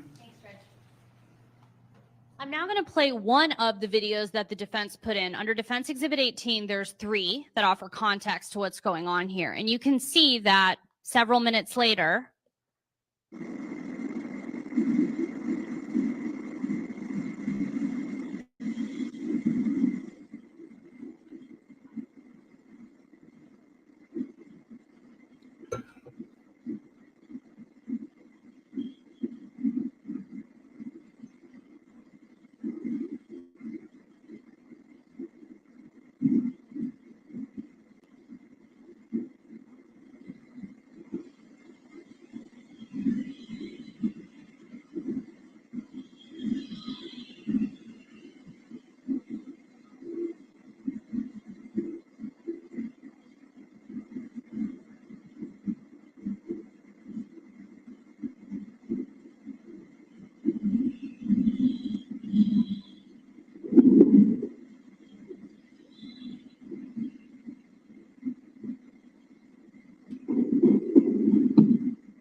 several minutes later, Ronan enters through the back door. And again, this is why this is important. You have to have the full picture of this parent-child relationship in order to make any determination about what the parent-child relationship is. And it does not justify the actions that Tim Ferriter took. That was those were bad choices that he made, and we are not disputing that they were harmful to Ronan.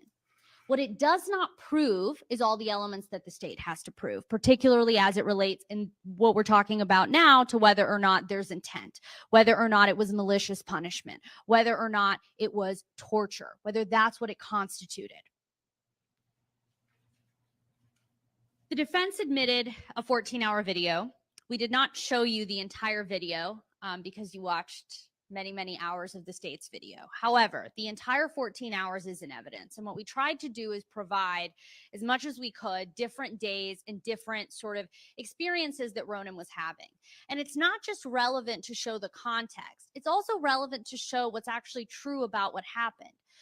This idea that Ronan didn't have the ability to eat snacks when he wanted to. One of the videos that we watched, he was watching football and there was a bag of popcorn on the dining room table and he grabs the entire bag and starts to eat it.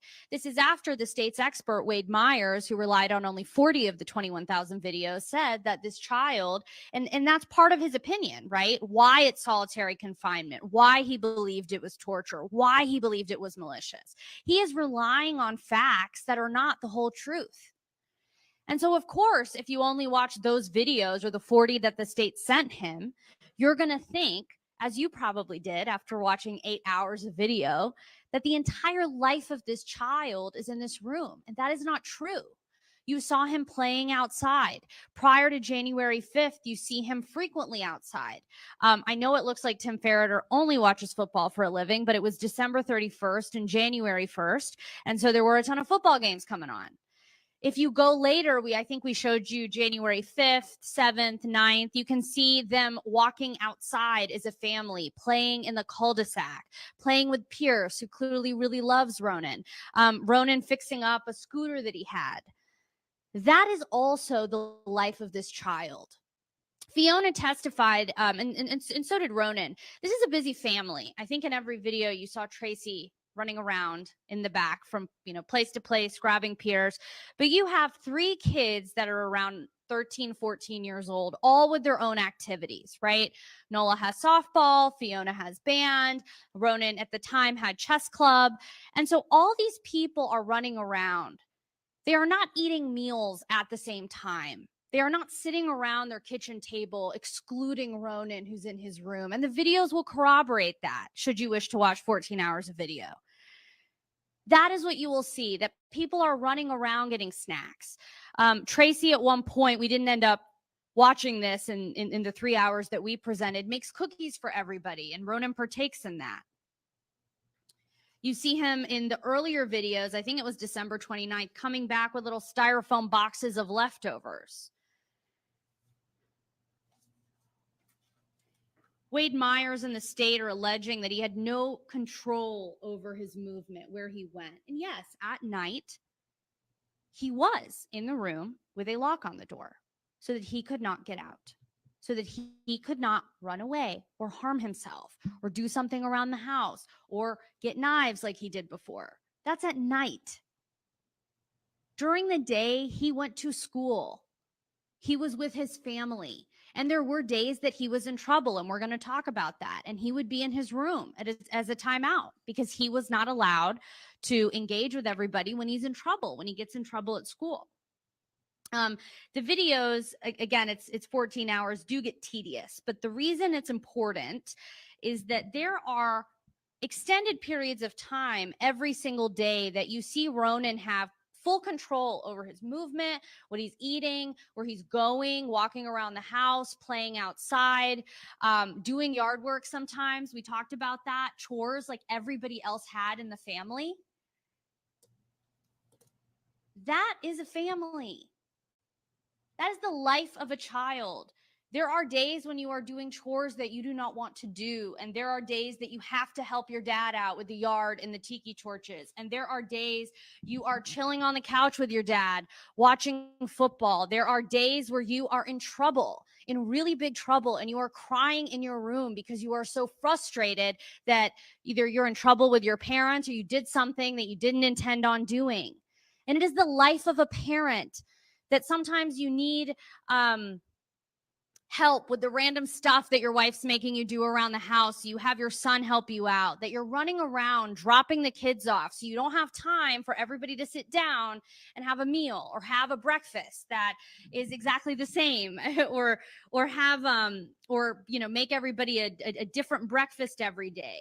You're dealing with the stuff that your kid did at school. You're getting emails back and forth and having to deal with that.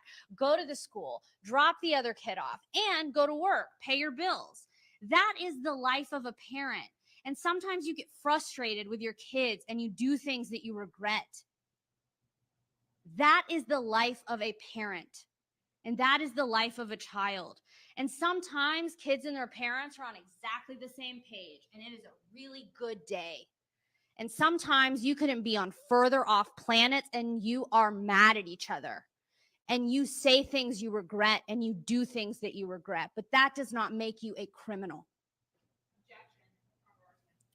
Overruled. I want to talk a little bit more specifically about the videos that you saw and what happened during the course of this 6 weeks. So a really important day is January 5th. And you can see from the videos that January 5th was the first day of school. And I want to give you context for what happened prior to January 5th. There's a video in which you can hear Tim getting really mad at Ronan and saying, you just got kicked out of basis. We got to start this school off right. We cannot be in a situation where you are getting kicked out again from school after school. And Ronan admitted on cross-examination that at basis, he did in fact jailbreak a school laptop, right? That does not belong to him or his parents, and did violent searches on it that were very concerning to his parents, and that they responded to that because as a 14-year-old child, you should not be doing searches like that. And on January 5th in the evening, Ronan is asked, did he do a search after he jailbroke a tablet? And was there something concerning to mom and dad? So we talked about this. Now, when we get to January 5th, the state presented some of this video. I would like to present all of it. And the state represented that the reason Ronan was in trouble on January 5th was for something as minor as stealing candy. That is not true, and that is not what the videos and the state's own evidence show. So I'm going to go through these one by one. I also want to point out that at this time on January 5th, they moved probably, week 2 before, based on the records. He still has everything in his room. He has his toys, he has his bed, he has his computer, he has all the posters that he likes. This is a time before he got in trouble, and it's a real turning point in this 6-week period. You gonna play a little bit, or you're tired? Yeah, we'll play a little bit.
So you can see there. You can see there that there is something going on in this corner that Ronan is doing. And you'll see more context as we go through that he had something he was not supposed to have. And he was hiding it right and wouldn't be able to check.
You gonna play a little bit, or you're tired? Yeah, we'll play a little bit.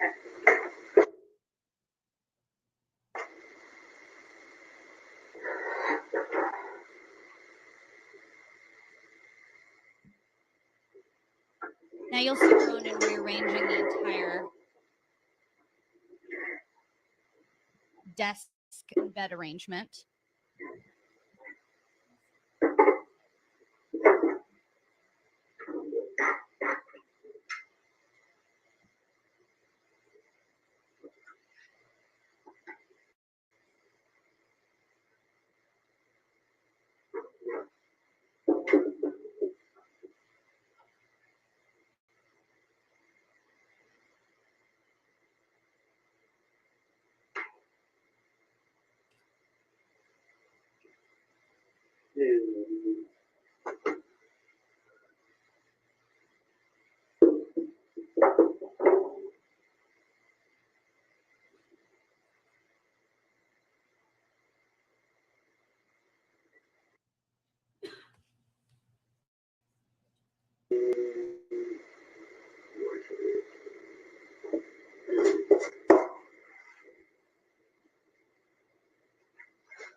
I don't know, you have to see.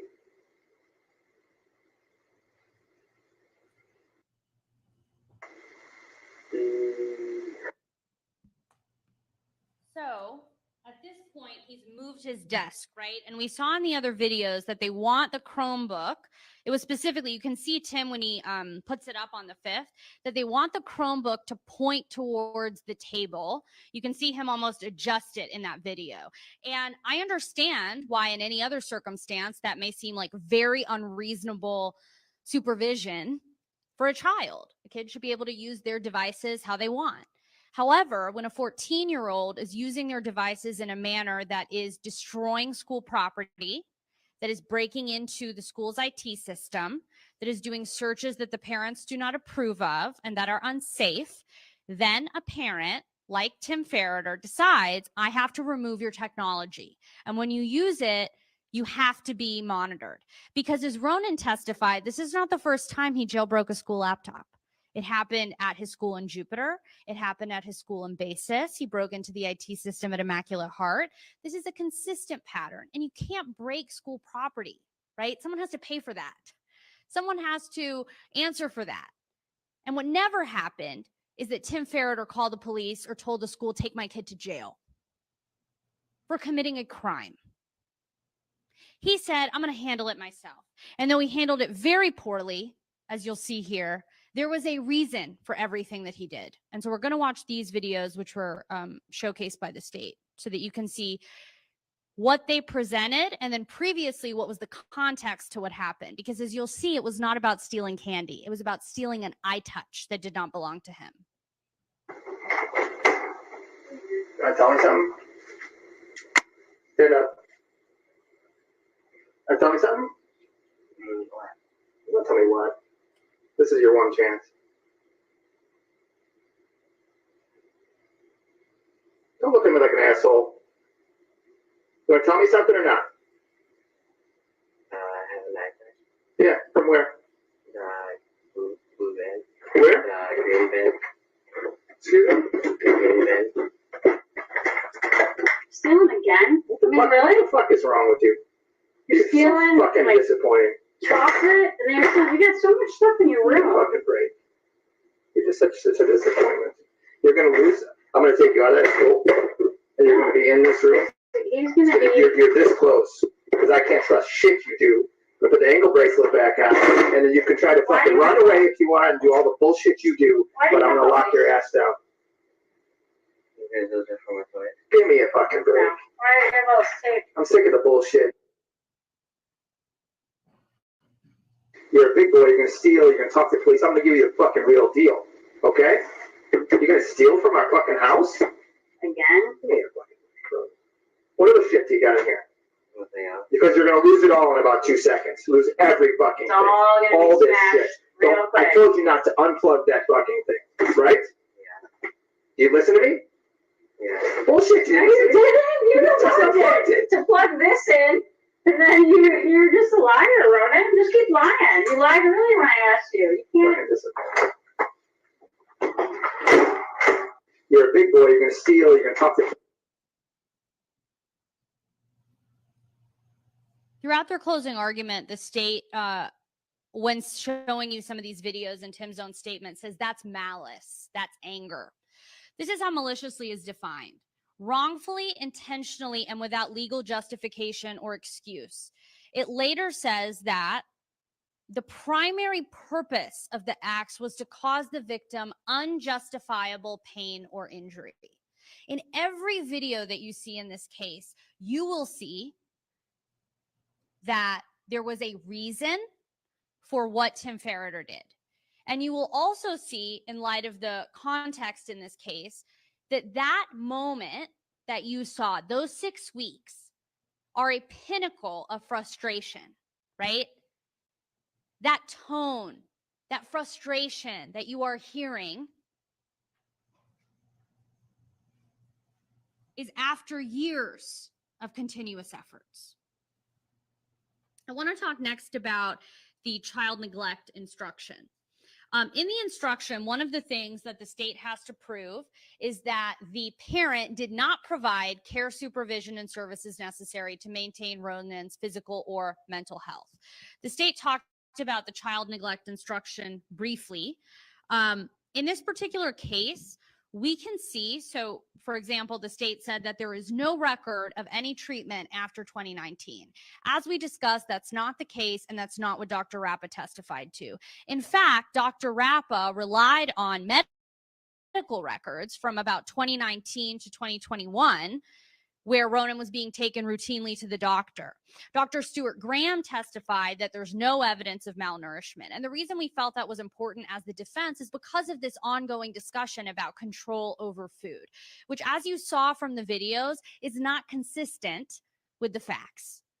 When he was in trouble, he would be given food in his room. He even said, when we talked about the meals, he said he got the peanut butter and bananas on bread, and he said he was a pescatarian. And so I said, so you were given a meal for a pescatarian? And he said, yes. When you watch the videos, you'll see that the family is eating, Ronan is out with them, and there are times when he's in trouble and he has to eat in his room. You'll also see that the other kids are not eating around the table without Ronan. Everyone's grabbing and going and running like any family.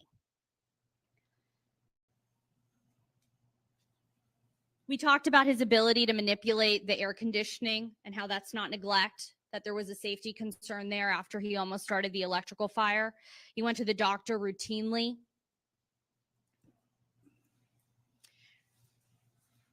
So now we need to talk about whether or not there was a valid legal reason to what happened. And this applies very specifically to the unlawful caging element of aggravated child abuse and to false imprisonment.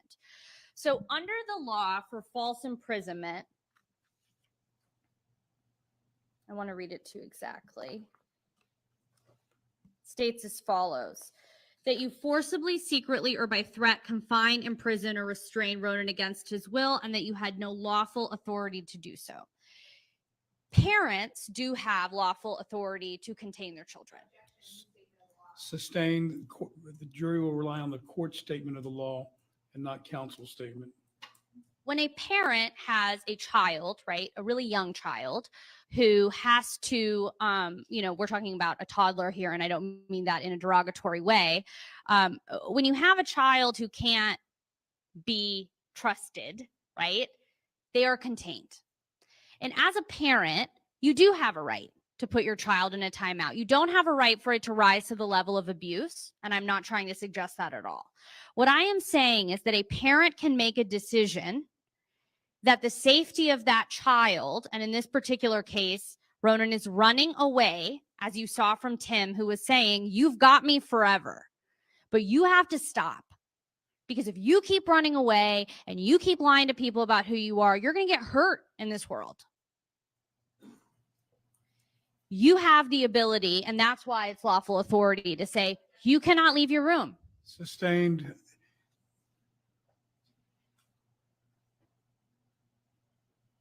As to the unlawful caging, that parental affirmative defense applies to the entirety of aggravated child abuse. So when we're talking about whether a parent's actions... I'm going to overrule that based on prior conferences that the court had with both sides on jury instructions. applies to the entirety of aggravated child abuse, that parental affirmative defense. And so the decision that you're making is not, would I have done that in Tim's situation, but whether Tim felt it was reasonable to do that in light of the unique circumstances Sustained. that he was facing as a parent. All right, jury's instructed to disregard the last comment of counsel. You may continue, Ms. Moran.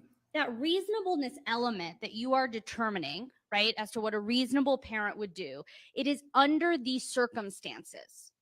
And the circumstances that Tim Ferriter was facing are different than the circumstances of another person who may be in that chair. The circumstances that Tim Ferriter was facing are important in your determination. Because he had a child who, as Dr. Rappa testified, had no impulse control, wasn't stopping, and who by his own testimony was breaking the rules routinely despite knowing that there were boundaries. And these are not just minor incidents. The state can pinpoint a few minor incidents, but the reality is that their own expert knows that the child had an attachment disorder. That expert testified that there were no suspensions in the record. That's not true, and Dr. Rappa explained that. Ronan admitted to that in his own deposition, which Dr. Rappa relied on. This idea that the behavior was so minimal that it didn't matter couldn't be further from the truth. There are doctor's visits as early as 2017, when Ronan was probably 8 years old, documenting, as Dr. Rappa testified to, uncontrollable tantrums that are consistent with having an attachment disorder, of harming other kids at school. There are school records that Dr. Rappa testified to saying this is getting dangerous and it is not stopping, right? That's what she said. It's that lack of predictability and the persistence that is really important in understanding the circumstances that Tim Ferriter had. Because those are the only two things we can rely on, right? Is that when you ask someone to stop doing something, they'll stop. And that when you, and of course it's a little different with a child, you give them a little bit more room to grow, but there comes a point where that stops too, where it's becoming dangerous, where they're not allowed to run out of the house in the middle of the night, where they're not allowed to steal knives from a location where the knives do not belong to them. The fact that they did not utilize the knife doesn't matter for a 10-year-old. You shouldn't have knives. The fact that you are doing searches on your computer for violent things, you're not allowed to have access to computers if you do that. So those circumstances are unique to Tim Ferriter. And that lack of predictability Dr. Rappa talked about, right? We expect people to act in a certain way. And the thing about that impulse control and lack of emotional regulation is that there is no expectation with Ronan. There are good days and there are bad days. And you see that in the video. There are days where he's hanging out and nothing's happening. And there are days where he is so frustrated, he is screaming in his room. Those good days and bad days are consistent based on what Dr. Rappa and Wade Myers testified about with someone with that attachment issue or complex PTSD. That both admit the Ferriters didn't cause. And behaviors and issues consistent prior to 2018.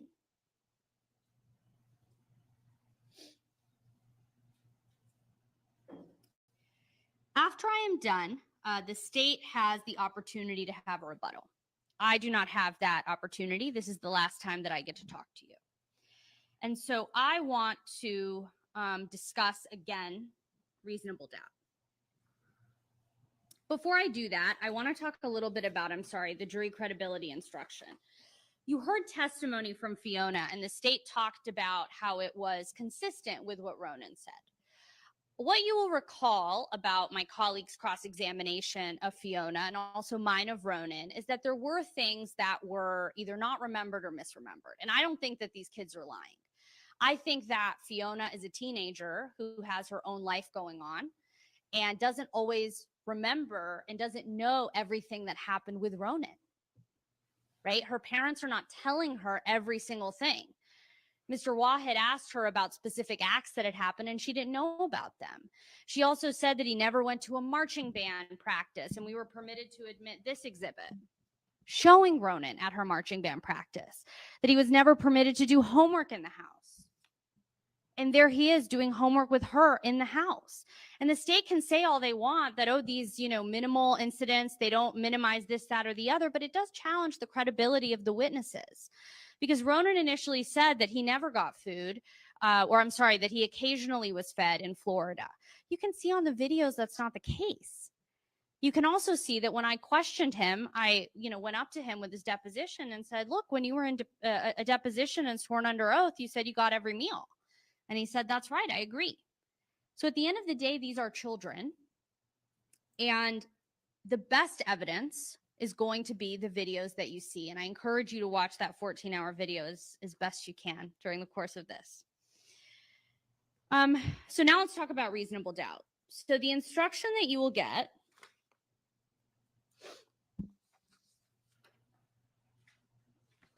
and the judge has read to you, but I want to highlight a portion of it, is this. A reasonable doubt is not a mere possible doubt, a speculative, imaginary, or forced doubt. Such a doubt must not influence you to return a verdict of not guilty if you have an abiding conviction of guilt. On the other hand, if after considering carefully, comparing and weighing all the evidence, there is not an abiding conviction of guilt, or if having a conviction, it is one which is not stable, but one which wavers and vacillates, then the charge is not proved beyond every reasonable doubt, and you must find the defendant not guilty because the doubt is reasonable. Reasonable doubt is one of the earliest terms that we learn about in our civic education, our legislature, and here's why it's so important.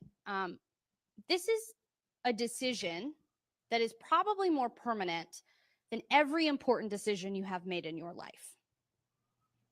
You will go back there as jurors, you will come to a verdict, and that will be it. If you get married, you can decide to have a divorce. Sustained. This decision is one that you cannot change. unlike many decisions in your regular life.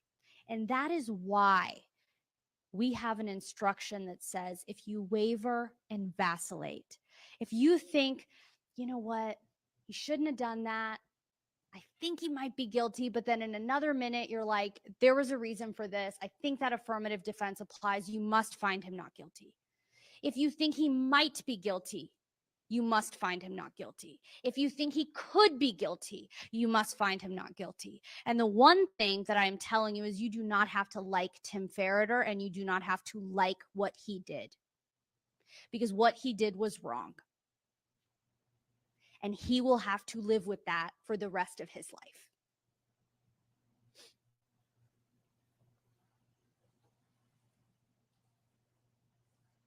When Ronan testified, he said, Tim and Tracy were just acting out a frantic surprise of my emotions. And he said, forgive them and move on. Sustained. That is his testimony. And so when you are back there deliberating, understand that Tim Ferriter made bad choices and you do not have to agree with them.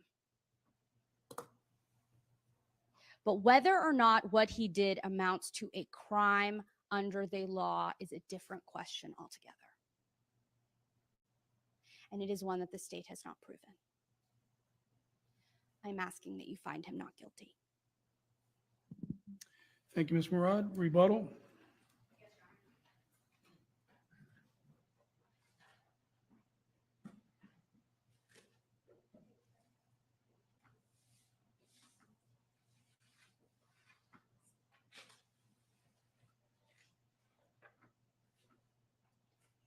Hey, Ms. Murad, just hand Ms. Black the microphone. Thank you. You may begin, Ms. Black. Oh, I'm sorry. I thought I did. Are you going to be using the screen? I'm not. All right, you can go ahead and cut it off then. Thank you. Defense just got up here and told you that the horrible act of parenting is not a crime. But in this case, it is a crime. Because it's about what a reasonable parent would or would not do. Because what Tim Ferriter did was not reasonable. Now, defense got up here and talked about the horrible things that Ronan Ferriter did, the dangerous things that he did, the reasons why he had to be locked up. But you have to remind yourself, these are things that he did when he was 11 years old. He is a child. He is in elementary school. Kids in elementary school will get in fights. Sometimes they'll go ahead, make jokes. He decided to go into his sister's classroom and tell the class that she was lying, made her cry. He decided to get into a fight with another child. But none of these actions amount to the treatment that he got from the defendant. Because you have to put it into perspective. These things happened when he was 11, 10. Yet when he's 14 in Jupiter, Florida, in that box, that's why. Because of the things that he did when he was 11. They talk about how the behavior was escalating. But what behavior? The lying about stealing chocolate? The bad attitude that he had when his father put his hands on him, threw him on the bed? The bad attitude that he had when he was throwing his Legos around, taking off his posters because he didn't know how to handle the trauma that the defendant caused him. That was the bad attitude that he had. Now, defense also spoke about how Dr. Rappa had records of after the fact, how in 2022 there was a neuropsychological done. But you also have to remember that this evaluation was done after the defendant had been arrested for these charges. You also get to take into consideration the fact that it is a self-reporting evaluation. That the things that Miss Ferriter told the doctor, those are the things that she wanted to tell the doctor. Overruled. Overruled. Dr. Rappa also talked about that in this evaluation that there were changes, there were certain levels in his inhibition, his emotions. But she also testified that this is because of the way that the defendant treated him. She got up there on the stand and said that this is not malicious. This is just how they had to deal with it. This was the end result for them, not malicious. Yet, she never spoke to the defendant. She never interviewed him. She never got. I'm sorry? Overruled. She never got the chance to find out why. And for her, it was pure speculation as to why. The biggest thing here is the criminal intent. Now, we already talked about this in jury selection. What does intent mean? A lot of the jurors would say words, actions, past behavior. And that's what the state has presented you with. We have presented you with the defendant's actions, his words, his behavior towards Ronan. Because it's the intent to do these things. Under the aggravated child abuse statute, under the instruction, there's 3 different ways. It doesn't have to be each one. It's not an and. It's an or. That he was unlawfully caged, or that he was maliciously punished, or that he was unlawfully and willfully tortured. And we have presented evidence of all 3. You might go back up there and say, you know what, I don't think that they prove that he maliciously punished him. But he did unlawfully cage him. And that's still guilty of aggravated child abuse. There is also, the defense also brought up the fact that Ronan was explosive, that he was violent. But there was no evidence of that during that 6-week period in Jupiter, Florida. If you see the videos in both the state's videos and the defense videos, he was docile. He seemed nervous around his parents. At one point in the defense videos, he's standing next to the couch while his father's watching TV. He doesn't know whether he should sit down or not. He doesn't know how the defendant's going to react. Sustain. But eventually, you will see that he sits there and he'll look at the father's reaction. Sustain. I mean, excuse me, overruled on that. You will also see in some of the videos how he acts in the room, that he's withdrawn, that he doesn't have that stimulation. I know defense got up here and showed you January 5th. That was the big picture. He had his Legos, he had his desk, he had his bed, he had everything. But throughout each day, there's less and less and less. They try to say that this was the result of a timeout. But we all know that from Dr. Myers, a timeout is not a long duration of time. If they wanted to call a timeout, it's a timeout from January 5th, 2022 to January 28th, 2022. Again, not reasonable.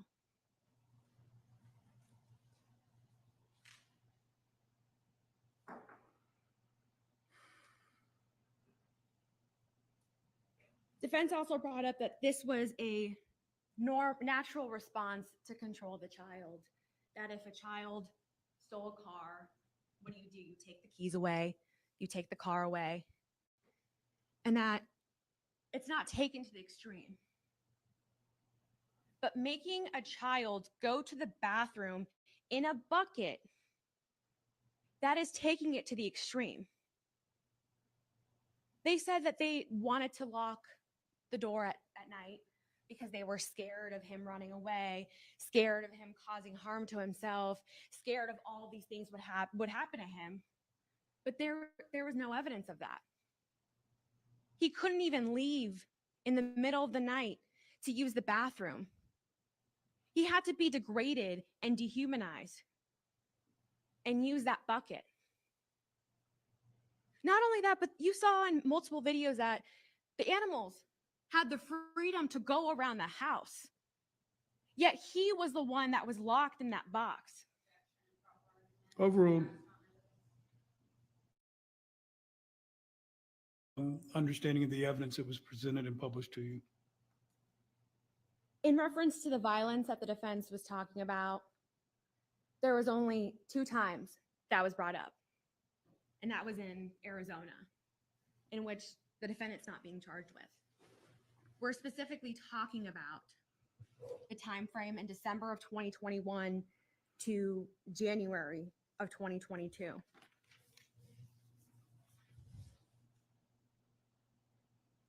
They also brought up that they had to keep Ronan in this box because it was this way. That's what they had to do. They had no other option. They had no other choice. This is what had to be done in order to protect them. But you know what else could have been done? The medicine, the therapy, that could have been done. Both experts testified that there were only a handful of times that Ronan had gone to a mental health professional. One of the experts testified that there were about 2 or 3 30-minute sessions. Is it reasonable to think that in 2 30-minute sessions, the problem is going to be solved? No. But the defendant, the solution to that is putting that kid in that box. Not trying to find other providers, not trying to find Overruled. different medications that may have worked for him. But no, that was their solution. Both experts also testified that this was not the proper solution. This is not what you do when you have a child with these issues. This is not what you do when you have a child that just wants to be loved, that wants to be part of that family. Sustain. Move on. Jury is instructed to disregard the last comment of counsel. You may continue. There was Ms. Black. also a comment about Dr. Myers not watching all 21,000 videos. Yet Dr. Rappa did not watch all 21,000 videos either.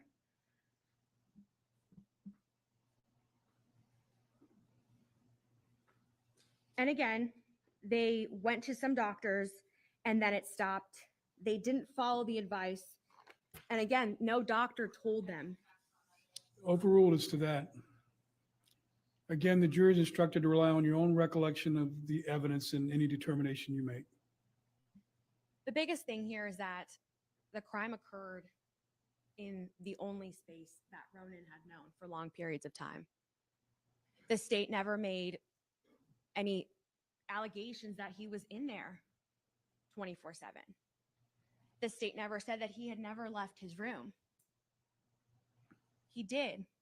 But you have to also look at the fact that the only time he left his room was when there was a parent around. When they told him, you're allowed to come out. When they told him and they would stand there and follow him out. Those were the only times he was allowed from the room. There was also times that he did not control the light. It was the defendant who would control the light, whether it was on during the day, whether it was off during the day, whether it was on at night. He also controlled the air conditioner. You heard testimony in the videos that the defendant did not want him touching that air conditioner. Even at points where Ronan says it's too hot,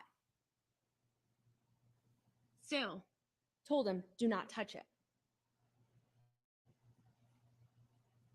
I know defense got up here and they started talking about the affirmative defense to the aggravated child abuse and to the lesser of the child abuse. There is no affirmative defense here because what the defendant did was not reasonable. It was not reasonable to lock him in a box. It was not reasonable to leave him in the dark. It was not reasonable to take the light away from him. It was not reasonable to leave him in the room with no air conditioning. It was not reasonable to make him pee in a bucket. There was no legal justification for any of this. And because of that, you should find the defendant guilty of all 3 counts. Thank you. Thank you, Ms. Black. Let me have counsel approach, please.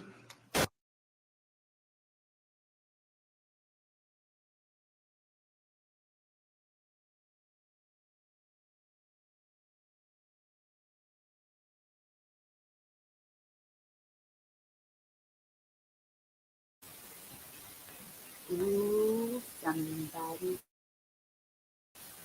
getting reprimanded. How many times did he sustain both of them?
Crimson chocolate Ada. Real reason. I know, like, they punish him for the craziest stuff. Like, stuff that every kid does. And you know what? It's such a shame that this even went to trial. What are you doing, praying? Thank you, dude. All right, so ladies and gentlemen of the jury day, and I know this has been a long trial that's already run over, but because of the lateness of the hour, I have additional instructions to read that I'm not going to read until tomorrow morning. That way you will be starting your deliberations fresh. We have concluded everything, though, at this point, so the next stage will be moving into the deliberation. So at this point, I'm going to ask that you come back tomorrow at 8:30 for the beginning of deliberations. I have additional instructions to read to you at that time, but what I don't want to have happen is me send you into the jury room this afternoon and there'll be a rush to judgment or a rush to deliberations because of the lateness of the hour. So I think the better form and practice at this point is to have you come back tomorrow. We'll start at 8:30. You should plan on, once the deliberations start, I typically go no later than 6 p.m. on most days. And if it's not able to stay until 6, then we usually end at 5 on days that are where jury deliberations are actually occurring. I never know how long deliberations are going to occur, but I do like to give my jurors some idea of what the normal workday is once deliberations start. So for you, then the process will be pretty much the same as it's been up to this point. Go home, relax, have a good dinner, good night's rest, because tomorrow will be a full and long day. You won't be out here in court. You will be in the jury room deliberating, but that will be a process that you'll experience firsthand tomorrow. Remember, during the break, don't discuss the case. You know everything about the case there is to know at this point, so more than ever, make sure you don't discuss the case with each other or with anyone else, or do any kind of research, investigation, or any of the number of things that I've instructed you during the course of this trial not to do. The last thing I will tell you is make sure you don't inadvertently expose yourself to any media coverage of this, including video or print coverage at this point. Other than that, go home, have a good evening, and I'll see you tomorrow at 8:30 in this courtroom for start time.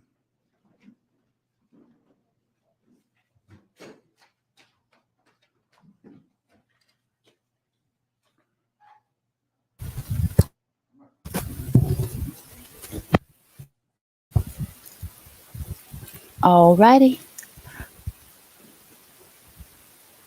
8:30 a.m. Deputy, can you have them just come to the door? I should have told them when they need to check in tomorrow, and I didn't. So let me do that. If you can just have them come to the door. They don't have to come back out here. Oh, wow. Didn't he say 30?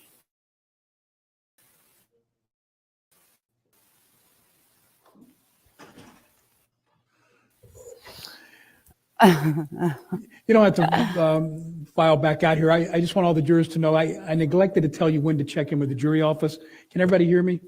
All right, so just check in at 8 o'clock in the morning. Be up at the 11th floor at 11:15 to check in with the bailiff, and he'll bring you back into the jury room between 8:15 and 8:30 for an 8:30 sharp start time. All right, thank you. I heard one of the jurors ask that question, so I covered it. All right, thank you. All right, everyone may be seated. All right, anything else I need to address before we reconvene tomorrow? All right, court is in recess. I'll see everybody tomorrow.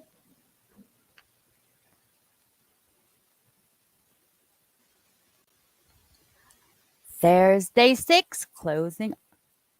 No, 8:30 is 5:30 my time. I will not be up at 5:30 my time. If I am, I'm just going to sleep, so I won't play. I'll like start it and then fall asleep and wake up whenever it ends. Hopefully, they won't deliberate long. So we will see. Y'all have a good night. Thanks for watching with me. I know it was a boring trial, but we made it and it's the end. Hopefully, we'll get a verdict soon. And I want to thank everyone that actually stayed with me and watched the replay. I really, really appreciate it, guys. So I hope you hit that thumbs up for me and subscribe and share. Y'all have a good night.